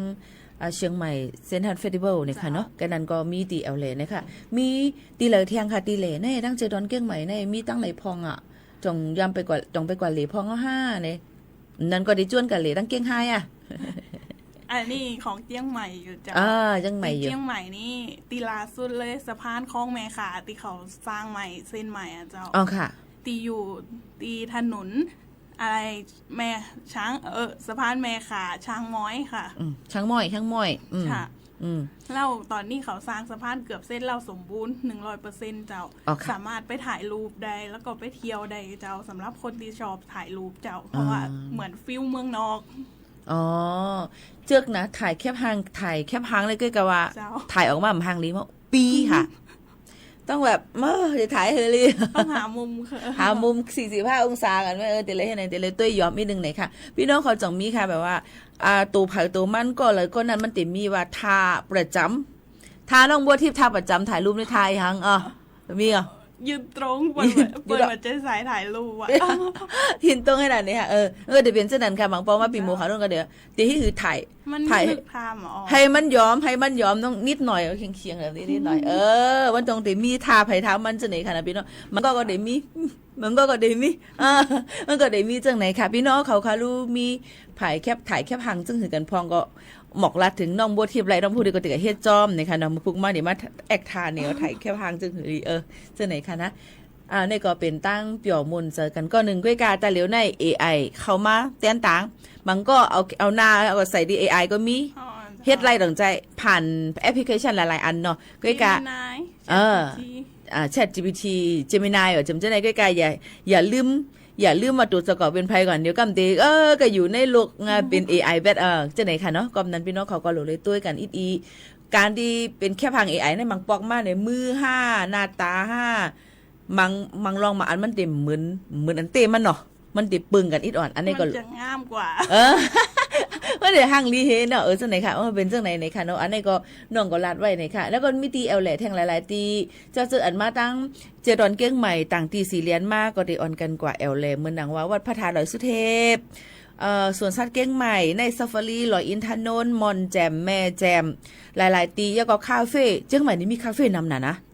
คาเฟ่นี่น้ำน่ะคาเฟ่อันมีสัตว์เลี้ยงปลาก็ได้มีคาเฟ่อันเป็นน้ำห้วยน้ำหองอันจ้อม105นี่จังได๋ก็มีแบบฮังลีเป็นมินิมอลจังได๋ก็มีน้ำเนี่ยพี่น้องเขาก็ลึกกว่าแอลเลยไล่บ่ตีไข่ไล่กาแฟหวานๆบางตีอองตีแอลเลยเด้บ่เข้มย้อนบ่ว่าเปิ้นขายกาแฟอำเลยขายสถานที่บางทีได้ขายสถานที่กาแฟก็เต็มบ่หวานจังได๋ก็ได้มีอยู่ที่ว่าเฮาส่งเกียกนั่นน่ะเนาะน้องจะกินกาแฟเหรอค่ะเบิ้นกินมอคค่าผสมช็อกโกแลตกาแฟมันก็เต็มบ่แห้งนั่นขนาดกินมอคค่าก็ดีเลยว่าเป็นกาแฟกาแฟใส่ล้อต้อง ช็อกโกแลตนั่นก็โกโก้จังไหนค่ะนะพี่น้องเขามันก็จะเป็นจังไหนทรงเกียกไผ่ทรงเกียกมันตอนดับพี่โมก็ได้เกียกวินอเมริกาโน่น้ำผึ้งมะนาวน้ำส้มจังไหนค่ะเนาะก็น่านเนี่ยค่ะใส่นมเพราะว่าแพ้นมจ้ากินนมอะไรเนี่ยกินมือก็เลยกินน้ำนะแต่เหลียวเนี่ยบ่ใครกินเอาเนี่ยค่ะเนาะมีอีสังเดฝากไว้ในตอนลื่นสุดค่ะเฮาได้ผัดยันพี่น้องเขามื้อยาวก็ฝากถึงคนที่ฟังอยู่ตั้งเจียงไฮ้เจ้าวันนี้เป็นวันแรกงานปอขุนเจ้าวันที่26แล้วก็ศิลปินคนแรกก็คือยังโอมเจ้าโอ้โหยังโอมในความมันบ่เหือเกิดไม่ทันอ่ะยังโอมมาแต่ว่าฟังมันเป็นแรปเปอร์เจ้าโอเคในวันต้องเป็นแบบเป็นวัยรุ่นเป็นก้นอันตีหนุ่มยิ่งหนุ่มใจหาไทยอีกหน่อยนึงจนเฮาก้นเทาจะไหนเนี่ยป้อมอทอมหรือเสียว่าตั้งสู่ตั้งเฮาน่ะอันนี้ค่ะในก็ฝากไว้ปันพี่น้องเขาอยู่ตั้งเก้งไฮแอลเลยงานปกขุนเมืองไรกันไล่ในนั้นค่ะเตะเหมือนในกว่าน้องๆก็เอาข่าวงามมาฝากปันเอามาได้เป็นลองป้ายอยู่ลีลองฟิงฟ้าหลาสีลองการเลือกตั้งยอก็ลองตีแอลแหล่จะไหนค่ะเนาะบุพุงน้องวัวที่ตกที่มาตีในแทงยังตึกมาอยู่ค่ะเป็นก็เสียจำกันที่ในตอนแต่เมื่อในเขาสองก็เป็นน้องปีโมขาวโน้นค่ะน้องบัวทิพย์ค่ะค่ะผัดยานพี่น้องเขาเมื่อกว่าก่อนเยี่ยวค่ะนะจ่องขึ้นมาหบมาทบจำกันแทงในตอนการเขาคาตีในย้อนสู้ปันกูก็เฮยอยู่ลีกินหวานก้างยานพี่เข็นกันกูก็กูก้นค่ะใหม่สงค่ะสงค่ะ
ครับแต่ยังไงก็แล้วแต่เรามีสถานการณ์ที่เพิ่ม ข่าวอย่าเพิ่งข่าวไปไหนเดี๋ยวรอข่าวแป๊บหนึ่งนะครับ จะถามว่าท่านจะอยู่มีความสุข ท่านคือโอเคผมบอกได้ผมให้700-800รอสัญญาณอยู่นะฮะ เขาพูดเรามันต้องเป็นนายพูดอะไรต้องชัดเจนตรงนี้ไป ทำไมข่าวยังไม่มาเนี่ยนะครับ พูดถึงรัฐสวัสดิการเนี่ยมันเป็นองค์รวมท่านจะอยู่ยังไงเข้าถึงไหมมีคนดูแลไหมอาจารย์หมอทศพรผมว่าเป็นแคนดิเดตกับ ตอนนี้สัญญาณ 92 พอดีมีรับสัญญาณจากทีวีเรื่องการเลือกตั้งอยู่นะครับ ต่างๆของรัฐต่างหากที่ต้อง เดี๋ยว การทำไงที่เขามองว่าเขาเป็นคนที่มี เอารับฟังข้อมูลจาก 92.5 ไปก่อนนะครับ มีคุณค่า เป็นรายการรับลิงก์จากทาง NBT เกี่ยวกับเรื่องของเลือกตั้งนะครับ ท้องถิ่นให้คนมารวมกันคนพวกนี้หรือคนอดีตข้าราชการเนี่ยผมว่ามีความสำคัญนะเพราะเขาผ่านประสบการณ์มาคนเกษียณที่ผ่านไปจากหลังจากผมโอ้โหเป็นอธิบดีแบบเยอะแยะหมดเลยเขาก็อยู่เขาก็มองแล้วก็คุยกันในไลน์อย่างนั้นอย่างนี้ให้เขาได้แต่วันนี้ถ้าเขาเอาออกมาทั้งหมดเป็นคลังสมองให้แก่ละท้องถิ่นหมู่บ้านตำบลไอ้ผมอะไรอย่างเงี้ยมันจะเป็นข้อแนะนำให้กับคนที่ทำงานในท้องถิ่นอย่าลืมเรามีท้องถิ่นเท่าไหร่กี่แห่ง 7-8 พันแห่งหมู่บ้านก็ 80,000นะอำเภอ700-800ถ้าทุกแห่งมีคนที่มีความรู้ความสามารถถึงแม้จะเขาจะมีอายุเนี่ยเขาก็พร้อมที่จะสนับสนุนการทำงานของพวกเราให้ข้อแนะนำไอ้นี้ต่างหากคือหัวใจถ้าเขาสามารถอยู่ได้มีความสุขอยู่นะเพราะคนแต่ละคนก็มีมาที่มาต่างอดีตข้าราชการก็มีบำเหน็จบำนาญคนเฉยๆก็จะมีชาวบ้านก็จะได้600 700 800ก็ว่าไปแต่ว่าถ้ามารวมกลุ่มกันเนี่ยมีความคิดเสนอไปเนี่ยผมคิดว่ามันจะเป็นทางออกให้สังคมนะเพราะเราต้องเริ่มจากพื้นที่ก่อนถ้าพื้นที่ไปได้หมู่บ้านไปได้มันก็เป็นจิ๊กซอว์ก็ต่อไปถึงประเทศนี่คือสิ่งที่ผมเน้นย้ำตรงนี้มากๆครับผมสนใจคำว่าการเปลี่ยนสงเคราะห์ให้เป็นสิทธินะครับอย่างกรณีของการรักษาพยาบาลเนี่ยบ้านเรามี3สิทธิ์ราชการประกันสังคมบัตรทองแต่ว่าสิทธิ์ก็ไม่เท่ากันสิทธิ์ไม่เท่ากันตอนนี้มีคนจุดประเด็นว่าจะรวม3กองนี้เข้ามาด้วยกันโอกาสใหม่ว่าไงครับก็ผมก็เห็นด้วยนะ3กองมารวมกันแต่ว่าอะไรก็แล้วแต่ไอ้3กองจะกอง1กอง2กอง3ก็แล้วกันเนี่ยสำคัญที่สุดคือเราต้องมีความพร้อมของบุคลากรผมไม่อยากให้มีการเรียกว่าให้1หมู่บ้าน1อำเภอมีให้ในแพทย์ให้เป็นทุนให้ทุนไปเลี้ยงก่อนเพราะเราต้องเอาคนที่เป็นมีบุคลากรทางการแพทย์วันนี้1ต่อเท่าไหร่โหมันเยอะมากใช่ไหมฮะคนมาหาหมอเราก็มีระบบเทเลเมดิซินเหมือนกับระบบนะแต่มันก็ยังไม่สนุกมันต้องเหมือนกับคนไปหาหมอตรงๆเพราะนั้นมันต้องเริ่มต้นจากพื้นฐานตรงนี้ก่อนมันต้องมีบุคลากรทางการแพทย์มีความพร้อมยกระดับไอ้รพสตไหมให้อยู่ในพื้นที่อะไรต่างๆนะครับอันนี้ต่างหากคือสิ่งที่พี่ว่าพี่น้องประชาชนต้องการนะคือเขาคนที่เจ็บป่วยเนี่ยไปเนี่ยทุกคนก็พร้อมจะจ่ายอะไรต่างๆบางคนก็เหนื่อยแต่เข้าคิวนานรอนานนะหมอก็ไม่พออย่างเงี้ยนโยบายของพรรคเราเนี่ยหมอทศพรบอกเฮ้ยเราต้องมีหมอไปหาพี่น้องประชาชนนะหมอต้องมากพอเครื่องมือเราต้องมากพอไม่ใช่ว่าวันนี้เราต้องวิ่งไปโรงพยาบาลแบบต้องไปโรงพยาบาลในเมืองโรงพยาบาลศูนย์เนี่ยมันก็เต็มไปหมดเลยใช่ไหมอันนี้คือสิ่งที่เราคิดว่ามันสวัสดิการที่มันยังไม่ทั่วถึงไงมันเป็นกระจุกสวัสดิการเราต้องกระจายนะให้กับคนที่ทั่วถึงทั้งหมดคนที่โอกาสน้อยกลุ่มเปราะบางใช่ไหมอย่างคนเนี่ยเรารู้ไหมคนที่ไม่สบายติดเตียงเขามีรายได้ให้นะให้คนมาดูแลอะไรต่างๆทำยังไงที่เขาอยู่ในสังคมที่ยังมีศักดิ์ศรีผมไปหาเสียงที่นู่นอาจารย์ที่เขตคันนายาวพวกนี้นะไปที่เขตประเวศคนมาเลยจู่ๆสโตรกติดเตียงไป 5-6 ปีเดี๋ยวนี้ดีขึ้นแต่ว่าก็ยังเดินไม่ดีอยากทำงานไอ้คนนี้เยอะมากเลยแล้วพร้อมที่ช่วยเราก็ต้องไปหาอะไรกลไกไปช่วยเขานะทำงานที่ไหนออกอยู่บ้านได้ไหมใช้ออนไลน์อะไรต่างๆต้องมาดูเพราะฉะนั้นผมคิดว่าอันนี้มันมีหลากหลายประเภทก็ต้องแก้เป็นเรื่องๆไปครับเราฟังเสียงหัวหน้าพรรคมาเยอะพอสมควรอยากฟังเสียงประชาชนบ้างครับชวนฟังเสียงประชาชนที่จังหวัดแพร่นะครับคาดหวังการเลือกตั้งครั้งนี้มากน้อยขนาดไหนเชิญครับ สำหรับในวันที่ 8 กุมภาพันธ์นี้นะคะก็อยากจะเชิญชวนประชาชนผู้มีสิทธิ์เลือกตั้งก็ไปใช้สิทธิ์เลือกตั้งกันนะคะเพื่อที่จะได้สสที่ดีคนเก่งนะคะเข้ามาพัฒนาประเทศนะคะแล้วก็อยากจะให้สสที่เข้ามาพัฒนาประเทศนะคะก็อยากจะให้ดูแลเรื่องของสวัสดิการประชาชนทุกเพศทุกวัยด้วยค่ะวันที่ 8 กุมภาพันธ์ 2569 ที่จะถึงนี้ขอเชิญชวนพี่น้องประชาชนชาวไทยผู้มีสิทธิ์เลือกตั้งและออกเสียงประชามติทุกท่านออกไปใช้สิทธิ์ใช้เสียงของท่านณหน่วยเลือกตั้งใกล้บ้านของท่านโดยก่อนที่ท่านจะออกไปใช้สิทธิ์อยากให้ท่านศึกษาข้อมูลเกี่ยวกับการออกเสียงประชามติและการใช้สิทธิ์เลือกตั้งสสทั้งแบบแบ่งเขตและแบบบัญชีรายชื่อโดยพิจารณาเลือกผู้สมัคร ที่ท่านรักที่ท่านชอบเลือกพรรคการเมืองที่ท่านคิดว่าจะนำพาประเทศไทยไปสู่ทิศทางที่ดีได้พรรคการเมืองที่สามารถกำหนดนโยบายที่โดนใจของท่านไปใช้สิทธิเลือกตั้งกันให้มากครับในวันที่ 8 กุมภาและอย่าลืมใน1 หน่วยเลือกตั้งท่านจะได้ใช้สิทธิเลือกตั้งพร้อมกับการออกเสียงประชามติบัตรใบสีเขียวใช้สิทธิ์เลือกตั้งสสแบบแบ่งเขตใบสีชมพูใช้สิทธิ์เลือกตั้งสสแบบบัญชีรายชื่อและบัตรใบสีเหลืองใช้สิทธิ์ออกเสียงประชามติอย่าลืมครับวันที่ 8 กุมภาพันธ์ 2569 ไปใช้สิทธิเลือกตั้งณหน่วยเลือกตั้งใกล้บ้านท่านครับค่ะในการเลือกตั้งสสครั้งนี้ก็อยากได้สสที่เข้าถึงพื้นที่มีความรู้ความเข้าใจซื่อสัตย์โปร่งใส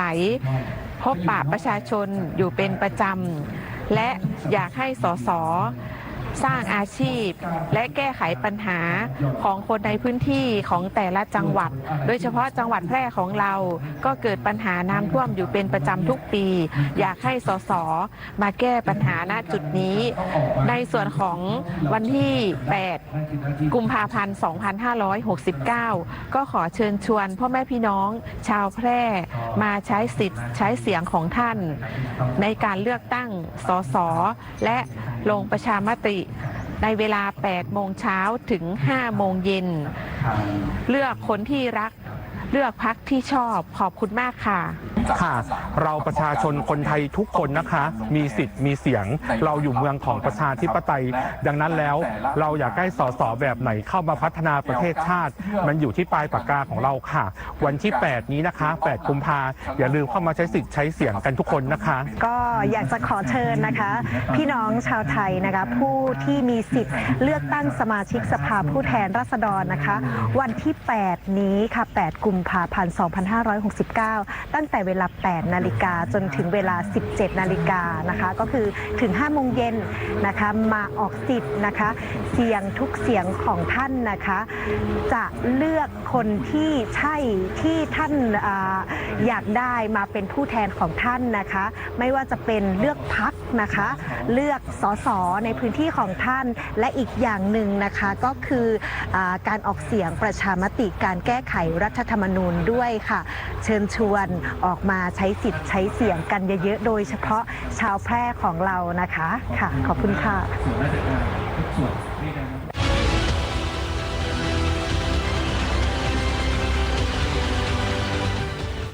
8 กุมภาพันธ์นี้คุณผู้ชมมีคำตอบในใจกันหรือยังครับวันนั้นคุณผู้ชมจะได้รับบัตร3ใบนะครับบัตรสีเขียวเลือกสสแบบแบ่งเขตบัตรสีชมพูเลือกสสแบบบัญชีรายชื่อและบัตรสีเหลืองสำหรับการออกเสียงประชามติเห็นสมควรมีรัฐธรรมนูญฉบับใหม่หรือไม่วันนั้นอย่าลืมไปใช้สิทธิ์นะครับแต่วันนี้ต้องถามพรรคโอกาสใหม่ก่อนครับเห็นสมควรมีรัฐธรรมนูญฉบับใหม่หรือไม่ครับคืออย่างนี้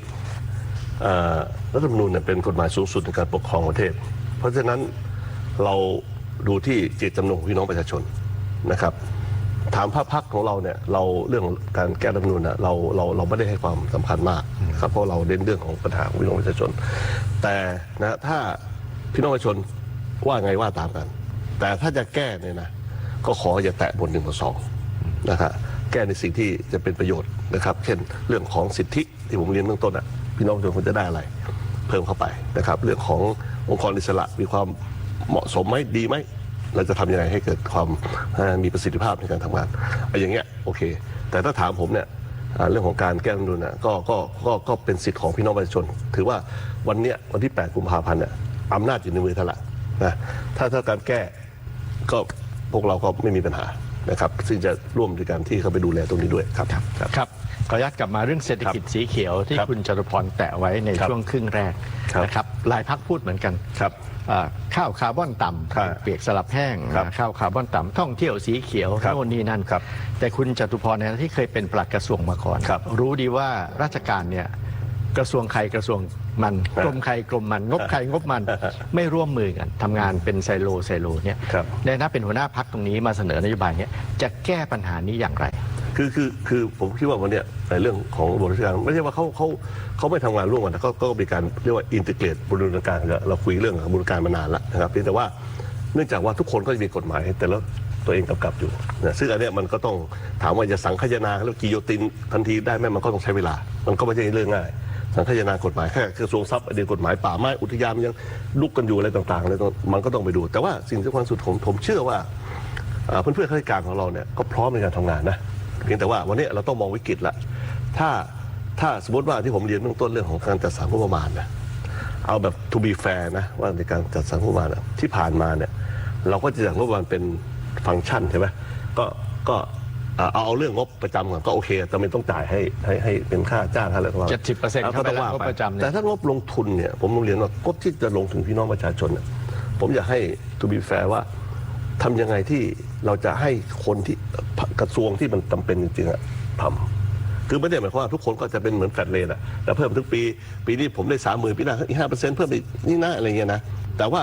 มันก็จะเป็นงานคล้ายๆเดิมแต่ว่าเราต้องคิดใหม่ละการบริหารงบประมาณต้องคิดใหม่ว่าอะไรที่จะลงไปให้กับประชาชนเลยคือไม่จำเป็นจะต้องมาโอ้ยพักผมจะต้องกระทรวงนี้จะดึงงบเยอะอะไรเงี้ยนะนี่คือการวิธีคิดเรื่องงบประมาณต้องคิดแบบเชิงไปข้างหน้าอันเนี้ยถ้าทำตรงนี้ได้นะผมคิดว่ามันก็จะตอบโจทย์ในพื้นที่ได้ในพื้นที่ต่างๆเพราะว่าทำไมเขาบอกให้ทำไมขุดทำตรงนี้ไม่จบก็ต้องรอปีหน้านะมาทำเนี่ยถ้าเราทำตัดสินใจเอาโครงการนี้สำคัญใช่ไหมทำเลยนะและงบ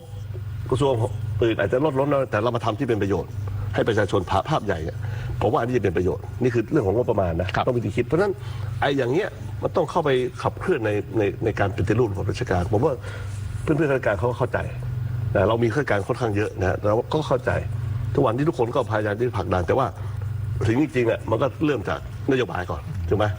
แต่การปฏิรูปข้าราชการเนี่ยคุณจตุพรน่าจะได้ยินตั้งแต่เป็นสมัยข้าราชการชั้นผู้น้อยนะจนเป็นปลัดกระทรวงมันก็ยังไม่สำเร็จมันก็ปฏิรูปมาตอนปี 45 ครั้งหนึ่งที่มีการยุบรวมมีเป็น20 กระทรวงใช่ไหมครับจนถึงวันนี้ก็พยายามที่จะทำแต่ก็ยังพูดได้เท่านั้นแต่ก็ปรับเล็กๆเช่นผมทำด้วยตัวเองเลยผมปฏิรูปปรับปรุงกระทรวงกรมหนึ่งตอนผมเป็นหลักคือกรมการเปลี่ยนแปลงสภาพภูมิอากาศและสิ่งแวดล้อมคือหมายความว่าวันนี้เรากำลังสู้กับโลกที่มันเกิดขึ้นเรื่องของสิ่งแวดล้อมใช่ไหมผมไปต่างประเทศเวลาไปคุยกับพวกเพื่อนสมาชิกอาเซียนเนี่ยสปป.ลาวยังมีกรมโลกร้อนเรายังไม่มีตอนนั้นยังไม่มีเลยโอ้โหผมไม่อายเลยเราเป็นแค่สำนักหนึ่งในสำนักนโยบายและแผนสิ่งแวดล้อมนะจะทำยังไงเวลาไปเจรจาเนี่ยคนตัวเล็กก็ไปพูดมันก็น้ำหนักไม่มีที่อื่นเป็นถึงกระทรวงนะผมยกตัวอย่างเลยประเทศนิวซีแลนด์นายกรัฐมนตรีเสร็จก็มีรัฐมนตรีว่าการกระทรวงการคลังนะเรเวนูในการคลังแต่เขาควบอะไรวะควบรัฐมนตรีสิ่งแวดล้อมรัฐมนตรีเรื่องของโลกร้อนด้วยเขาจะคู่กันเลยเขาสวมหมวก2 ใบแล้วเขาให้ความสำคัญแต่เราไม่มีเรายังมีทั้งที่ผลกระทบเรานี่จะติดเยอะที่สุดท็อป10ของโลกผมบอกเลยว่าเวลาปล่อยก๊าซคาร์บอนไดออกไซด์ประเทศไทยปล่อยไม่เกิน 1% ครับแต่เวลาผลกระทบเนี่ยเราเป็นหนึ่งในต้นของโลกที่ได้ผลกระทบนี่ไงคือปัญหาเราก็มีการปรับปรุงกรมนะเอากรมเก่ากรมส่งเสริมสิ่งแวดล้อมมาปรับแผนปรับอะไรเอาผลมาครับกลายเป็นกรมโลกร้อนซึ่งเวลาไปสปีดที่ต่างประเทศเขาจะชมเลยประเทศไทยเป็นประเทศที่มีการปรับตัวเองอย่างแรงด้วยมีกรมขึ้นมาละทีนี้มีกรมเสร็จมันต้องมีฟังก์ชันด้วยมีแอคทีฟในการทำงานด้วยนะมันมีแผนปรับตัวแห่งชาติเพราะนั้นมันต้องมีตรงนี้มาคืออนาคตอาจจะเป็นกระทรวงก็ได้นะฮะผมถึงขนาดที่ไปขอให้คณะวิศวกรรมอาจารย์นะที่ของจุฬาครับตั้งคณะเรียกว่าปริญญาโทเรื่องนี้โดยเฉพาะเลยนะทั้งที่ใจผมเนี่ยอยากให้มีตั้งแต่เป็นคณะเลยนะคณะเนี่ยแต่ว่าเนื่องจากเป็นสหวิชาการนะมันต้องเกี่ยวข้องกับหลายภาคส่วนนะซึ่งเขากำลังดำเนินการอยู่กำลังศึกษากันอยู่นะฮะ2เรื่องของการออกกฎหมายอาจารย์วันนี้เราพูดถึงเรื่องโลกร้อนกฎหมายเราก็ยังอยู่ในสภาไปแล้วนะผมโชคดีที่เราร่างไปเสร็จนะเป็นพรบการเปลี่ยนแปลงภูมิอากาศผ่านพรมไปแล้วเดี๋ยวต้องไปตั้งกรรมการที่การมีสสเข้าไปก็ต้องมาดูกันอันนี้จะเป็นฉบับหนึ่งที่จะเปลี่ยนจากเรื่องของการเรียกว่าอะไรเรียกว่าการวอลเลนเทียเป็นการบังคับแหละทุกคนต้องบังคับมีกระบวนการปรับจับถ้าไม่ทำอะไรอย่างเงี้ยมันจะเข้ารูปเข้ารอยเลยเพราะว่าไอ้กระบวนการกฎหมายเนี่ยมันจะช่วยเรื่องอะไรการส่งออกวันนี้เราไปยุโรปเจอซีแบมไอ้ภาษีตายหมดเจอตรงนั้นตรงนี้โลกมันแข่งกันตรงนี้ไงโลกมันแข่งกัน3 เรื่องนะ geopolitics ก็มีปัญหาใช่ไหมเรื่องกฎหมายระหว่างประเทศที่เกี่ยวกับค้าขายมีปัญหาเรื่องของการเปลี่ยนแปลงภูมิอากาศไปที่ไหนใครจะไม่พูดเรื่องนี้แต่เรื่องนี้มันเกี่ยวข้องกับอุตสาหกรรมหลายส่วนภาคขนส่งทุกหมดภาคก่อสร้างทุกหมดตัวใหญ่ทั้งนั้นก็กฎหมายเสียงดังทั้งนั้นไม่ถ้ากฎหมายออกมาเนี่ยเขาจะบังคับว่าไอ้ที่เราพูดถึงเนี่ยมันจะปล่อยได้ขนาดไหนถ้าท่านไม่ทำเขาจะมีบทลงโทษนะ มีบทลงโทษแล้วเขาจะรู้เลยไอ้บริษัทนี้เรามีโครงการขนาดนี้ปล่อยขนาดนี้ใช่ไหมท่านจะไปออฟเซ็ตจากป่าไงซึ่งป่าก็คือคาร์บอนเครดิตไงก็จะมีรายได้กลับเข้ามาเขาบอกโอ้โหคาร์บอนเครดิตไม่ยากการประเมินถูกมันเป็นสิ่งที่ค่อนข้างที่ละเอียดแล้วก็ค่าประเมินแพงอาจารย์ก็รู้อยู่โอ้ใช้แต่โครงการเนี่ยนะแล้วก็ขายได้ทั่วเมืองไทยเวลาจะไป verify เมืองนอกก็บอกโอ้ยถ้าไม่ผ่านไอ้เวอร์ล่าหรือไอ้โกลด์สแตนดาร์ดไม่ได้ผมนี่พยายามเคยเจรจานะจะเอาเป็นไทยแลนด์เวอร์ล่านะไอ้ไทยแลนด์ก็กำลังคุยกันอยู่เพราะฉะนั้นวันนี้เราก็ทำละเอาอบก.นะของกระทรวงทรัพย์ก็ทำเพื่อจะเป็นมาตรฐานถ้าทำได้เนี่ยเราก็สามารถขายไปทั่วโลกราคาก็จะขึ้นด้วยอันนี้ก็จะเป็นรายได้เข้าประเทศนะเรื่องคาร์บอนเครดิตแล้วเรามีป่าค่อนข้างเยอะไงก็ทำตรงนี้ได้มันก็มีความเชื่อมโยงกันทั้งหมดไงที่อาจารย์พูดเชื่อมโยงกันทั้งหมดแต่ว่าต้องเข้าใจระบบแล้วก็หาจุดอะไรต่างๆมาร่วมกันในการทำงานตรงนี้ครับโอกาสใหม่มีนโยบายเปลี่ยนฟางเป็นเงินด้วยเกี่ยวข้องกับนโยบายนี้ไหมครับก็เกี่ยวเพราะว่าคือวันนี้เราเข้าใจว่าการ 2.5 ใช่ไหมมันมีปัญหาเพราะว่าพี่น้องประชาชนก็เข้าใจได้ว่าการที่จะมีการเปลี่ยนไอ้ตัวไอ้ตอสางเขาอะไรเงี้ยง่ายสุดคือไม่ขีดก้านเดียวแต่สิ่งที่ผ่านมากระทบนะไม่เรื่องอ้อยเรื่องอะไรเนี่ยนะแต่ละอันนี้มันก็เป็นเรื่องของมลภาวะกลายเป็นควันเป็นอะไรต่างๆเนี่ยซึ่งถ้าในช่วงเนี้ยอากาศที่ปิดลงมาแล้วก็สถานการณ์ที่มันมีอะไรเนี่ยมันพัดเข้ามาในเมืองในเชียงใหม่หรือทางเหนือที่เป็นแอ่งกระทะเนี่ยมันก็เป็นปัญหาเรื่องของก่อให้เกิดเรื่องของ PM 2.5 และเป็นปัญหาพี่น้องชนนโยบายเรื่องฟางเป็นเงินก็คือเอาฟางเนี่ยเดี๋ยวเอาสิ่งที่เป็นวัสดุเหลือใช้เนี่ยเราเปลี่ยนเป็นอย่างอื่นได้ไหมเช่นเอาไปทำเป็นRDF ไหมนะเอาไปทำเป็นไอ้วัสดุอย่างอื่นได้ไหมซึ่งที่ทำอยู่ที่ของ GC ที่นครสวรรค์เขาเอาฟางเอาข้าวโพดเนี่ยไปทำเป็นวัสดุที่ใช้เรื่องของรีไซเคิลในการทำเรื่องของถ้าทำแล้วมันก็จะมีรายได้เข้ามาแต่ว่ามันก็อาจจะมีปัญหาบางที่ไกลๆที่เราเคยติดปัญหาเรื่องมันลงมาไกลมันค่าขนส่งค่าอะไรเนี่ยมันไม่คุ้มหรือเปล่าเลยแต่เราก็คุยนะกับบริษัทใหญ่ๆนะอย่าเอ่ยชื่อนะเขาก็พยายามช่วยนะไปต้นทางอะไรต่างๆแล้วเจ้าที่ของกรมป่าไม้อุทยานก็ช่วยนะพี่น้องเราก็เข้าใจนะแต่เราต้องมองในมิติว่าถ้าเราสามารถแก้ปัญหาเรื่องการเผาได้เนี่ยนะสิ่งที่ตามมาคือสุขอนามัยถามว่าสิ่งที่เราเยียวยาประชาชนการที่เข้าไปดูแลเรื่องสุขอนามัยเนี่ยมันเป็นรายจ่ายที่มหาศาลนะถ้าเราสามารถลดต้นทางตรงนี้ไปผมว่าอาจจะถูกจะแพงอะไรก็แล้วแต่มันก็สามารถให้คุณภาพชีวิตที่ดีกับพี่น้องประชาชนอันนี้สำคัญนะครับถ้าเราลดตรงนี้ได้เนี่ยมันก็โอเคละเข้าใจได้มันก็อากาศดีสุขอนามัยดีก็คือก็จบกันแต่เท่าที่ผมเคยคุยกับผู้ว่าราชการจังหวัดหลายท่านส่วนใหญ่จะเหมือนกันคือหลีตาไว้ข้างหนึ่งเพราะว่าเกษตรกรถ้าไม่ให้เขาเผาเนี่ยเขาก็ไม่มีวิธีจัดการเพราะฉะนั้นเพื่อจัดการมวลชนเนี่ยเขาจะหลีตาไว้ข้างหนึ่งคือนี่คือหลักรัฐศาสตร์นะรัฐศาสตร์แต่ว่าที่จริงแล้วเนี่ยเราก็สามารถที่จะ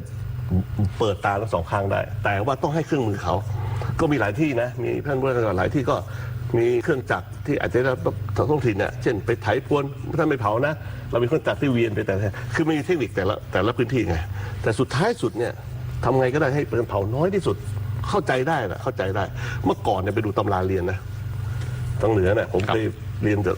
เขียนว่าการแก้ปัญหาเรื่องกระจายขยะเผาเลยเมื่อก่อนเผานี่คือเมื่อก่อนนะเดี๋ยวนี้มันก็หายไปละเพราะว่ารู้ว่าการเผามีปัญหาเมื่อก่อนเราบอกไปเมืองสามหมอกนะไม่รู้หมอกอะไรบ้างนะแต่หนึ่งนั่นก็คือหมอกจากการเผานี่แหละวันนี้เราเปลี่ยนละนะเพราะฉะนั้นถ้ารถต้นลงก็อยู่ที่เทคนิคไงนะวันนี้ทุกคนก็ต้องช่วยกันละก็เป็นเรื่องการบริหารจัดการล้วนๆจัดการล้วนๆจัดการเพราะก็อยู่ที่ภาคเพื่อนๆราชการต้องช่วยกันนะครับทีนี้ฝุ่นควันมันไม่ได้เกิดขึ้นจากการเผาในประเทศเท่านั้นนะมันมีมาจากเพื่อนบ้านด้วยซึ่งอันนี้เยอะเลยซึ่งคนไปจ้างปลูกก็เป็นเอกชนรายใหญ่ของไทยอีกนั่นแหละสิงคโปร์เขาแก้สำเร็จด้วยการออกกฎหมายห้ามเลยลงโทษเลยว่าใครไปซื้อของจากอินโดนีเซียที่ทำฝุ่นควันเนี่ยเขาลงโทษหนักเราจะมีโอกาสอย่างนั้นก็ตอนนี้ก็มีนะสมัยผมเป็นรัฐมนตรีพาณิชย์นะครับเราก็คุยตั้งแต่ผมเป็นปลัดละตั้งแต่กรรมการสิ่งแวดล้อมชาติแล้วนะก็บอกว่าเอาละต่อไปนี้นะถ้าเราดูออริจินของมันมาจากการเผานะเราไม่ซื้อเราหยุดเลยวันนี้ทุกคนเข้าใจตรงกันนะครับว่ากระทรวงพาณิชย์ก็มีประกาศละนะถ้าวัสดุหรือทางการเกษตรที่มาจากการเผาเราไม่ซื้อเราต้องยอมวันเนี้ยที่2-3 วันที่ผ่านมาที่กทมเนี่ยประเทศเพื่อนบ้านเรานะจุดฮอตสปอตโอ้โหเยอะมากพัดเข้ามาเนี่ยโอ้โหเต็มไปหมดเลยแล้วนี่ก็เป็นปัญหาเหมือนกันแต่ก็ต้องเจรจานะเราก็ต้องเป็นตัวอย่างเราด้วยเพราะเราเจรจาตลอดเวลาสมัยก่อน ตอนเป็นทิบดีกรมควบคุมก็ไปพูดคุยกับกลุ่มของอาเซียนที่ล้านช้างนะ5 ประเทศก็จะลดจุดฮอตสปอตนะพูดคุยมันก็โอ้โหยากกว่าจะพูดคุยกันนะเพราะทุกคนก็โอเครับปากแต่ถึงเวลาในพื้นที่เนี่ยนะอย่างประเทศทั้งฝั่งเนี่ยเมียนมาเนี่ยมันไม่ใช่เป็นเฉพาะประเทศรัฐบาลกลางนะมันเกี่ยวข้องกับชนกลุ่มนั่นกลุ่มนี้ก็โอ้โหมันเยอะไปหมดเลยเพราะฉะนั้นมันต้องคุยกันทั้งระบบเลยนี่คือสิ่งที่มันเกิดขึ้นแต่ว่าผมคิดว่าดีขึ้นนะถ้าคุณจตุพรได้เป็นผู้นำหรือเป็นนายกหรือเป็นรัฐมนตรีเนี่ยจะสามารถกล้าพูดกับบริษัทของไทยนะครับที่ไปจ้างปลูกเนี่ยผมทำไปแล้วตอนเรื่องที่ผมทำไปแล้วประกาศไปแล้วออกเป็นนโยบายแล้วมีประกาศกระทรวงพาณิชย์เรียบร้อยว่าไม่มีซื้อจากนี้แน่นอนนะครับก็ยอมทำถ้าไม่อย่างนั้นเรานำเข้ามาจากนั่นเลยไกลเลยเอามาเลยไม่เอาจากเนี้ยไม่เอาเลยครับอย่างที่เผาไม่เอาเลยชัดเจนนี่อาจจะมีสักประเด็นหนึ่งที่อยากจะขอถามคุณจตุพรเรื่องของสิ่งแวดล้อมนะครับเมื่อสักครู่นี้นำเสนอนโยบายเรื่องของฝุ่น PM 2.5 ไปแล้วแต่บ้านเราเนี่ยมีปัญหาสิ่งแวดล้อมเยอะมากนะครับปลาหมอคางดำลักลอบทิ้งกากของเสียนี่เยอะมากครับสารพิษแม่น้ำกกเมื่อสักครู่นี้คุณจตุพรบอกว่าพร้อมพูดคุยนะครับถามปัญหาที่แก้ไงคือปลาหมอคางดำเนี่ยมันก็เป็นบทเรียนที่สำคัญนะที่มีการนำเอาสิ่งที่มาแล้วมาเรียกว่าเปลี่ยนสปีชีส์อะไรต่างๆแล้วทิ้งลงเนี่ยแล้วก็เป็นผลกระทบเนี่ยนะอันนี้เราก็ดำเนินการอย่างเด็ดขาดนะต้องอยู่แต่มันก็ต้องไปดูว่าต้องหาว่าใครเอาเข้ามาต้องไปหาจุดตรงนั้นก่อนเนี่ยนะอันนี้คือสิ่งที่สำคัญที่สุดนะวันนี้มันก็ค่อนข้างจะเบาบางเพราะเราต้องใช้เงินในการดำเนินการในการเก็บค่อนข้างสูง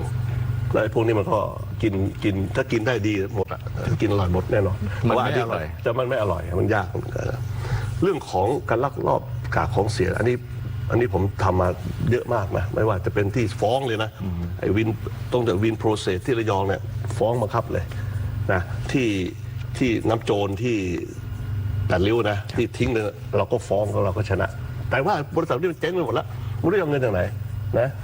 จำเรื่องคิสตี้ได้ไหมคิสตี้ที่อันนั้นก็เป็นมหากาพย์นะใช่ครับตอนผมทิบดีคอเนี่ยผมต้องเข้าไปฟื้นฟูตามคำสั่งศาลแล้วก็เอาเงินของหลวงไปทำเพื่อจะฟื้นฟูแร่ที่มันเป็นแคดเมียมที่มีปัญหาพี่น้องประชาชนเนี่ยแต่แล้วก็บอกว่าให้กรมไปฟ้องเอาเงินกับบริษัทที่มันทิ้งกากมันอยู่แล้วมันไปแล้ว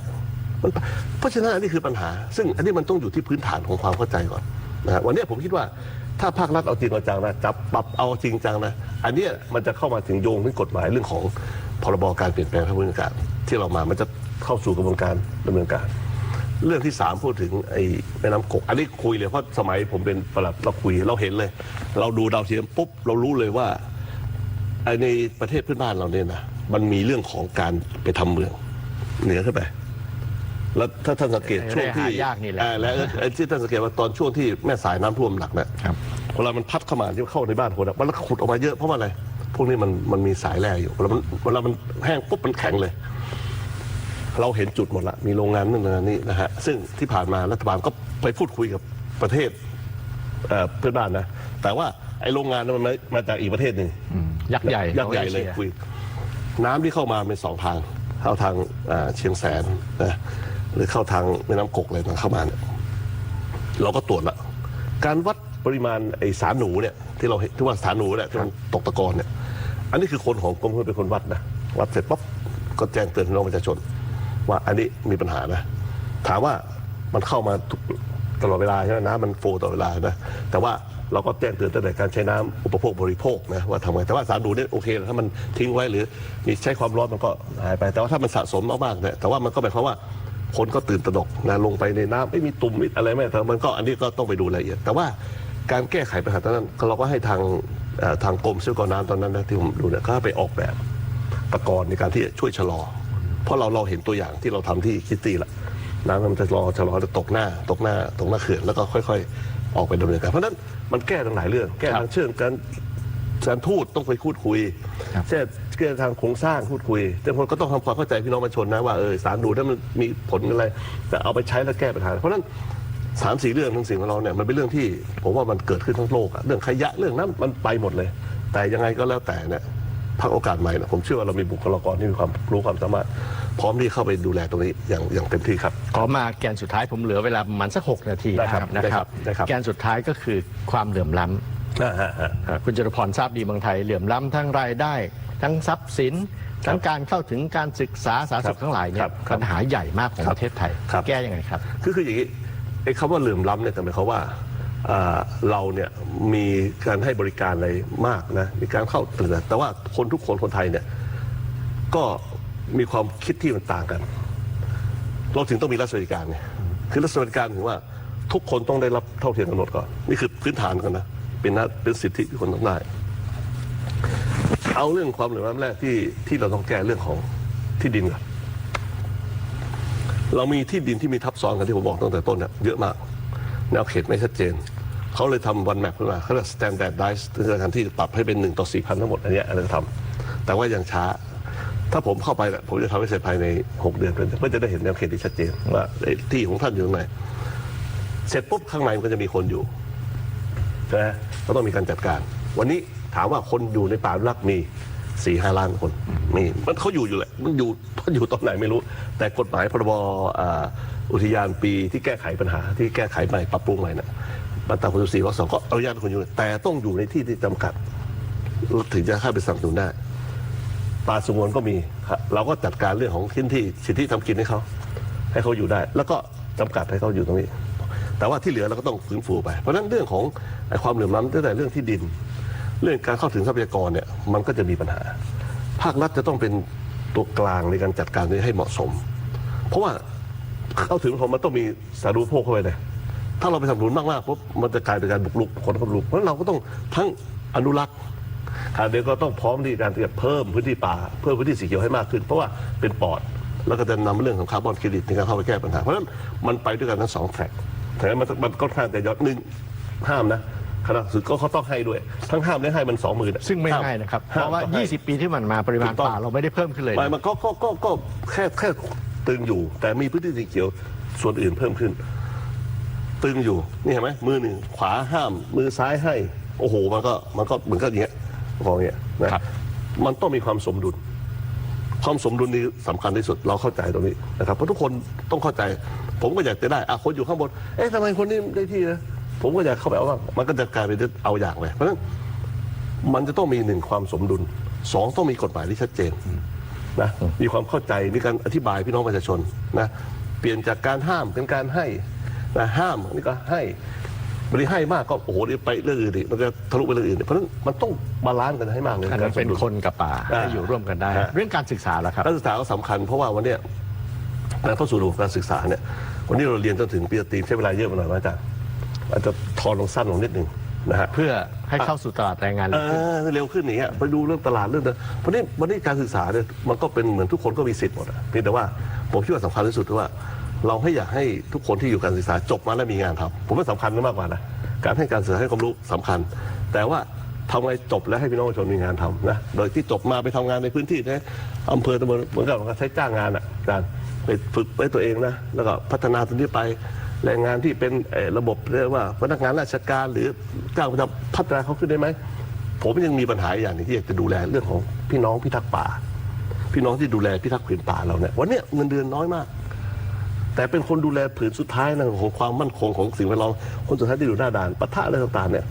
ถ้ามีโอกาสนะผมก็อยากจะเพิ่มรายได้เขาให้มากขึ้นนะครับแล้วก็ให้เพิ่มตรงนี้ให้มากขึ้นประเทศที่ทางอเมริกากลางนะมีประเทศหนึ่งนะไม่นะเขาพัฒนาเรื่องของการแก้ปัญหาเรื่องของป่าไม้ที่สูญเสียนะเป็นป่าไม้ที่มีความสมบูรณ์นะโดยเอาคนที่อยู่ในป่าทั้งหมดนะเป็นเจ้าพนักงานป่าไม้คืออยู่ในป่ามีรายได้ด้วยแล้วดูแลป่าด้วยจ้างให้อยู่และดูแลป่าโอ้โหป่าเพิ่มขึ้นมากเลยได้รับการยอมรับมากนะฮะอันนี้คือสิ่งที่เราก็ต้องมองมิติเดียวกันเพราะนั้นผมเชื่อว่าการดูแลพื้นที่ป่าต่างๆทั้งหมดหรือการดูแลสิ่งแวดล้อมนะถ้าประชาชนเอาด้วยดีถ้าเราประชาชนไม่เอาด้วยมีปัญหาเพราะฉะนั้นภาคประชาชนเป็นภาคที่มีความสำคัญที่สุดในการดูแลตรงนี้ครับคุณจตุรงค์มี3 ชั่วโมงก็ไม่พอให้คุณจตุพรพูดแน่ๆนะครับแต่เราเหลือ5 นาทีนะครับเพราะฉะนั้นขออนุญาตไปที่เรื่องของสแกมเมอร์แล้วกันเพราะว่านโยบายของโอกาสใหม่เนี่ยมีอยู่คำหนึ่งน่าสนใจคือตัดหัวให้เด็ดขาดจะประหารเลยเหรอครับก็ต้องคือสแกมเมอร์มันเป็นสิ่งที่กระทบกับพี่น้องประชาชนผมเป็นภาษาถามว่าใครจะยกมือพึบเลยนะเพราะนั้นก็ถือว่าเข้าถึงง่ายมากเพราะนั้นมันต้อง3 ตัดก่อนทั้งหมดคือตัดทางการเงินไอ้บัญชีม้านี่เราต้องจัดการให้เรียบร้อย 2ตัดการสื่อสารใช่ไหมไอ้พวกคณะคมนาคมไฟฟ้าที่มันไปใช้ต้องตัดให้หมด3ตัดเครือข่ายคือตัดคนที่ไปเกี่ยวข้องตัดเจ้าที่ที่มันทุจริตเนี่ยไอ้3ตัดนี่ต้องทำเลยสุดท้ายก็ตัดหัวเพราะว่าสแกมเมอร์มันกระทบมากเลยและอีกอย่างนึงที่ผมจะเพิ่มก็คือเรื่องของตั้งกองทุนเยียวยาผู้ได้รับผลกระทบจากเรื่องนี้โดยเฉพาะเลยนะโดยเฉพาะอันนี้เราก็ดูตัวอย่างที่ประเทศออสเตรเลียดูตัวอย่างนะเขาก็มีตรงนี้แต่ว่าอาจจะได้ไม่มากแต่ว่าเราก็มีทรัพย์สินที่เรายึดจากพวกนี้เยอะนะเอามาประมูลขายแล้วเอาเงินเข้าไปกองทุนก็อย่างน้อยก็เยียวยาเข้าไปนะเพราะฉะนั้นสแกมเมอร์ก็เป็นสิ่งที่เราเน้นในการแก้ไขปัญหาตัวนี้อย่างเด็ดขาดครับถามคุณจตุพรในฐานะที่เคยเป็นรัฐมนตรีว่าการกระทรวงพาณิชย์ตอนนี้ด่านไทยกัมพูชาเนี่ยปิดมาหลายเดือนมากนะครับจะมีโอกาสได้เปิดในเงื่อนไขใดครับผมว่าคงยากเพราะต้องดูเรื่องของอธิปไตยผมพูดหลายทีแหละคือเรื่องของการค้าขายก็ถามว่าจำเป็นไหมเพราะเรามีรายได้จากกับประเทศกัมพูชาก็ปีนึงเป็นแสนนะบวกเป็นแสนแต่มันจะสำคัญมากขนาดไหนถ้าเรามีปัญหาที่ปไตยเพราะฉะนั้นก็เอาเรื่องของความมั่นคงก่อนเป็นหลักก่อนถ้าความมั่นคงว่ายังไงก็ว่าตามนั้นอธิปไตยเป็นหลักก่อนนะครับเราก็ไปค้าขายฝั่งอื่นไปหาตลาดใหม่ๆให้กับทั่วโลกไปดีกว่าครับเที่ยวนี้ส่งสสแบบเขต73คนครับส่งบัญชีรายชื่อ33คน106คนคาดหวังได้กี่คนครับคือความคาดหวังผมเนี่ยนะที่จริงแล้วอยากได้สัก25เพื่อคิดจะได้เป็นนายกแต่ว่ามันยากเพราะอะไรเพราะว่าเราเป็นพรรคใหม่นะฮะเราไม่ได้เอาสสเก่ามาเลยเราใช้ลักษณะของการออร์แกนิก 100% นะครับเพราะฉะนั้นการเตรียมการของพรรคโอกาสใหม่เนี่ยเราก็พยายามจะสร้างองค์ความรู้ให้พี่น้องประชาชนว่าเรามีความพร้อมนะมีอะไรต่างๆถ้าท่านให้โอกาสพวกเราเหมือนกับเขาว่าโอกาสใหม่เนี่ยผมคิดว่าเราเปลี่ยนประเทศได้แน่ไอ้ตรงนี้ต่างหากเลือกเบอร์44เข้าไปเนี่ยท่านเปลี่ยนประเทศได้แน่อย่าง 100% นะฮะต้องเปลี่ยนไปในทางที่ดีขึ้นนะครับอันนี้คือเราถึงเน้นว่าการบริหารนำการเมืองเป็นการนำไปสู่การเปลี่ยนแปลงให้กับพี่น้องประชาชนจริงๆเลยอยากจะเห็นเพราะเราเห็นแววตาประชาชนแล้วเขาก็นะลำบากอะไรต่างๆจาก10 กว่าวันที่ลงพื้นที่สัมผัสพื้นที่ขึ้นเวทีปราศัยขึ้นเวทีดีเบตเนี่ยวันนี้มั่นใจสักกี่เปอร์เซ็นต์ก็ผมเชื่อว่าผมทำเต็มที่นะความมั่นใจผม 100% อยู่แล้วในการพร้อมจะเป็นคนที่ไปอยู่กับพี่น้องประชาชนในการทำงานนะครับแต่ว่าอันนี้ก็อยู่ที่พี่น้องประชาชนในการที่จะช่วยในการที่ให้พรรคเราเนี่ยเข้าไปข้างหน้าด้วยฝากตัวนี้ด้วยโอกาสใหม่ครับให้30 วินาทีครับขอโอกาสให้โอกาสใหม่หน่อยครับเลือกโอกาสใหม่นะครับเป็นโอกาสของคนไทยทุกคนมีเราไม่มีมืดมีความสว่างโปร่งใสมีความสะดวกสบายมีความสะอาดสุดท้ายมีความสงบโอกาสใหม่ครับเบอร์44สำหรับคนไทยทุกคนครับวันนี้ขอบคุณคุณจตุพรมากครับขอบคุณครับคุณผู้ชมครับ NBT จัดรายการพิเศษเกาะติดเลือกตั้ง69และการออกเสียงประชามติทุกวันนะครับวันพรุ่งนี้จะเป็นใครจากพรรคการเมืองไหนรอติดตามนะครับสำหรับวันนี้เราทั้งหมดลาไปก่อนสวัสดีครับที่จบลงไปแล้วนั้นคือการรับสัญญาณการถ่ายทอดเสียงรายการพิเศษเกาะติดเลือกตั้ง69และการออกเสียงประชามติขอบคุณสำหรับการติดตามรับฟังจากนี้ไปขอเชิญท่านผู้ฟังกลับไปติดตามรับฟังรายการปกติจากทางสถานีต่อไปครับสวัสดีครับ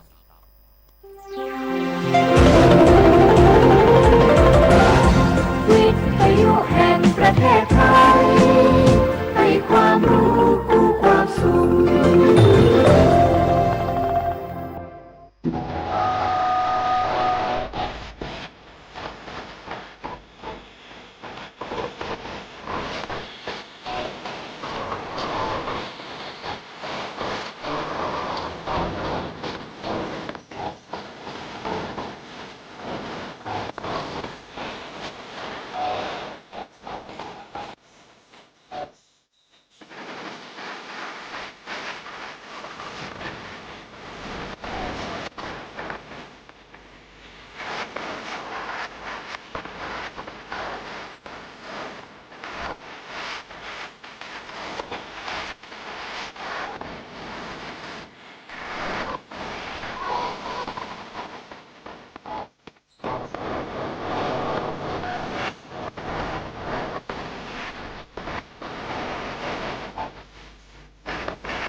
ดชวนหว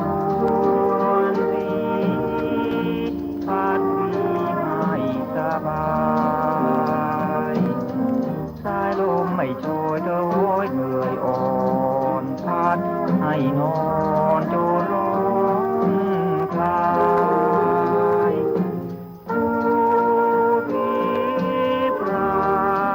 อยากลำกลายให้มอ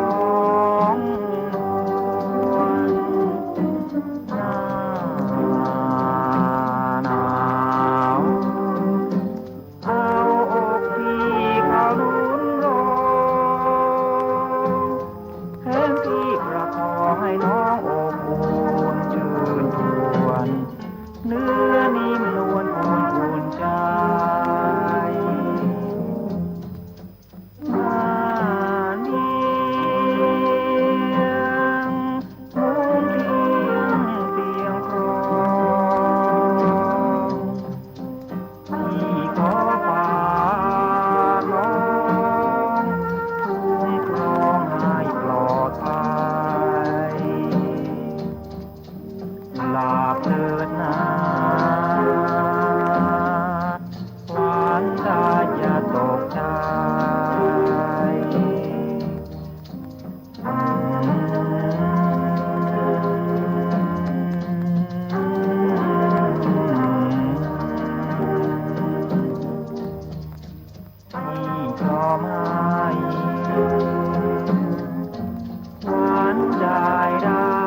ค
ที่นี่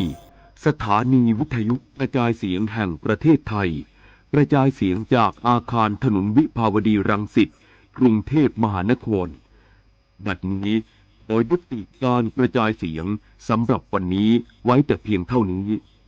โปรดติดตามรับฟังการกระจายเสียงของทางสถานีวิทยุกระจายเสียงแห่งประเทศไทยได้ใหม่เริ่มตั้งแต่เวลา 5 นาฬิกาเป็นต้นไปขอความสุขสวัสดีจงมีแด่ท่านผู้ฟังทุกท่านราตรีสวัสดิ์ครับ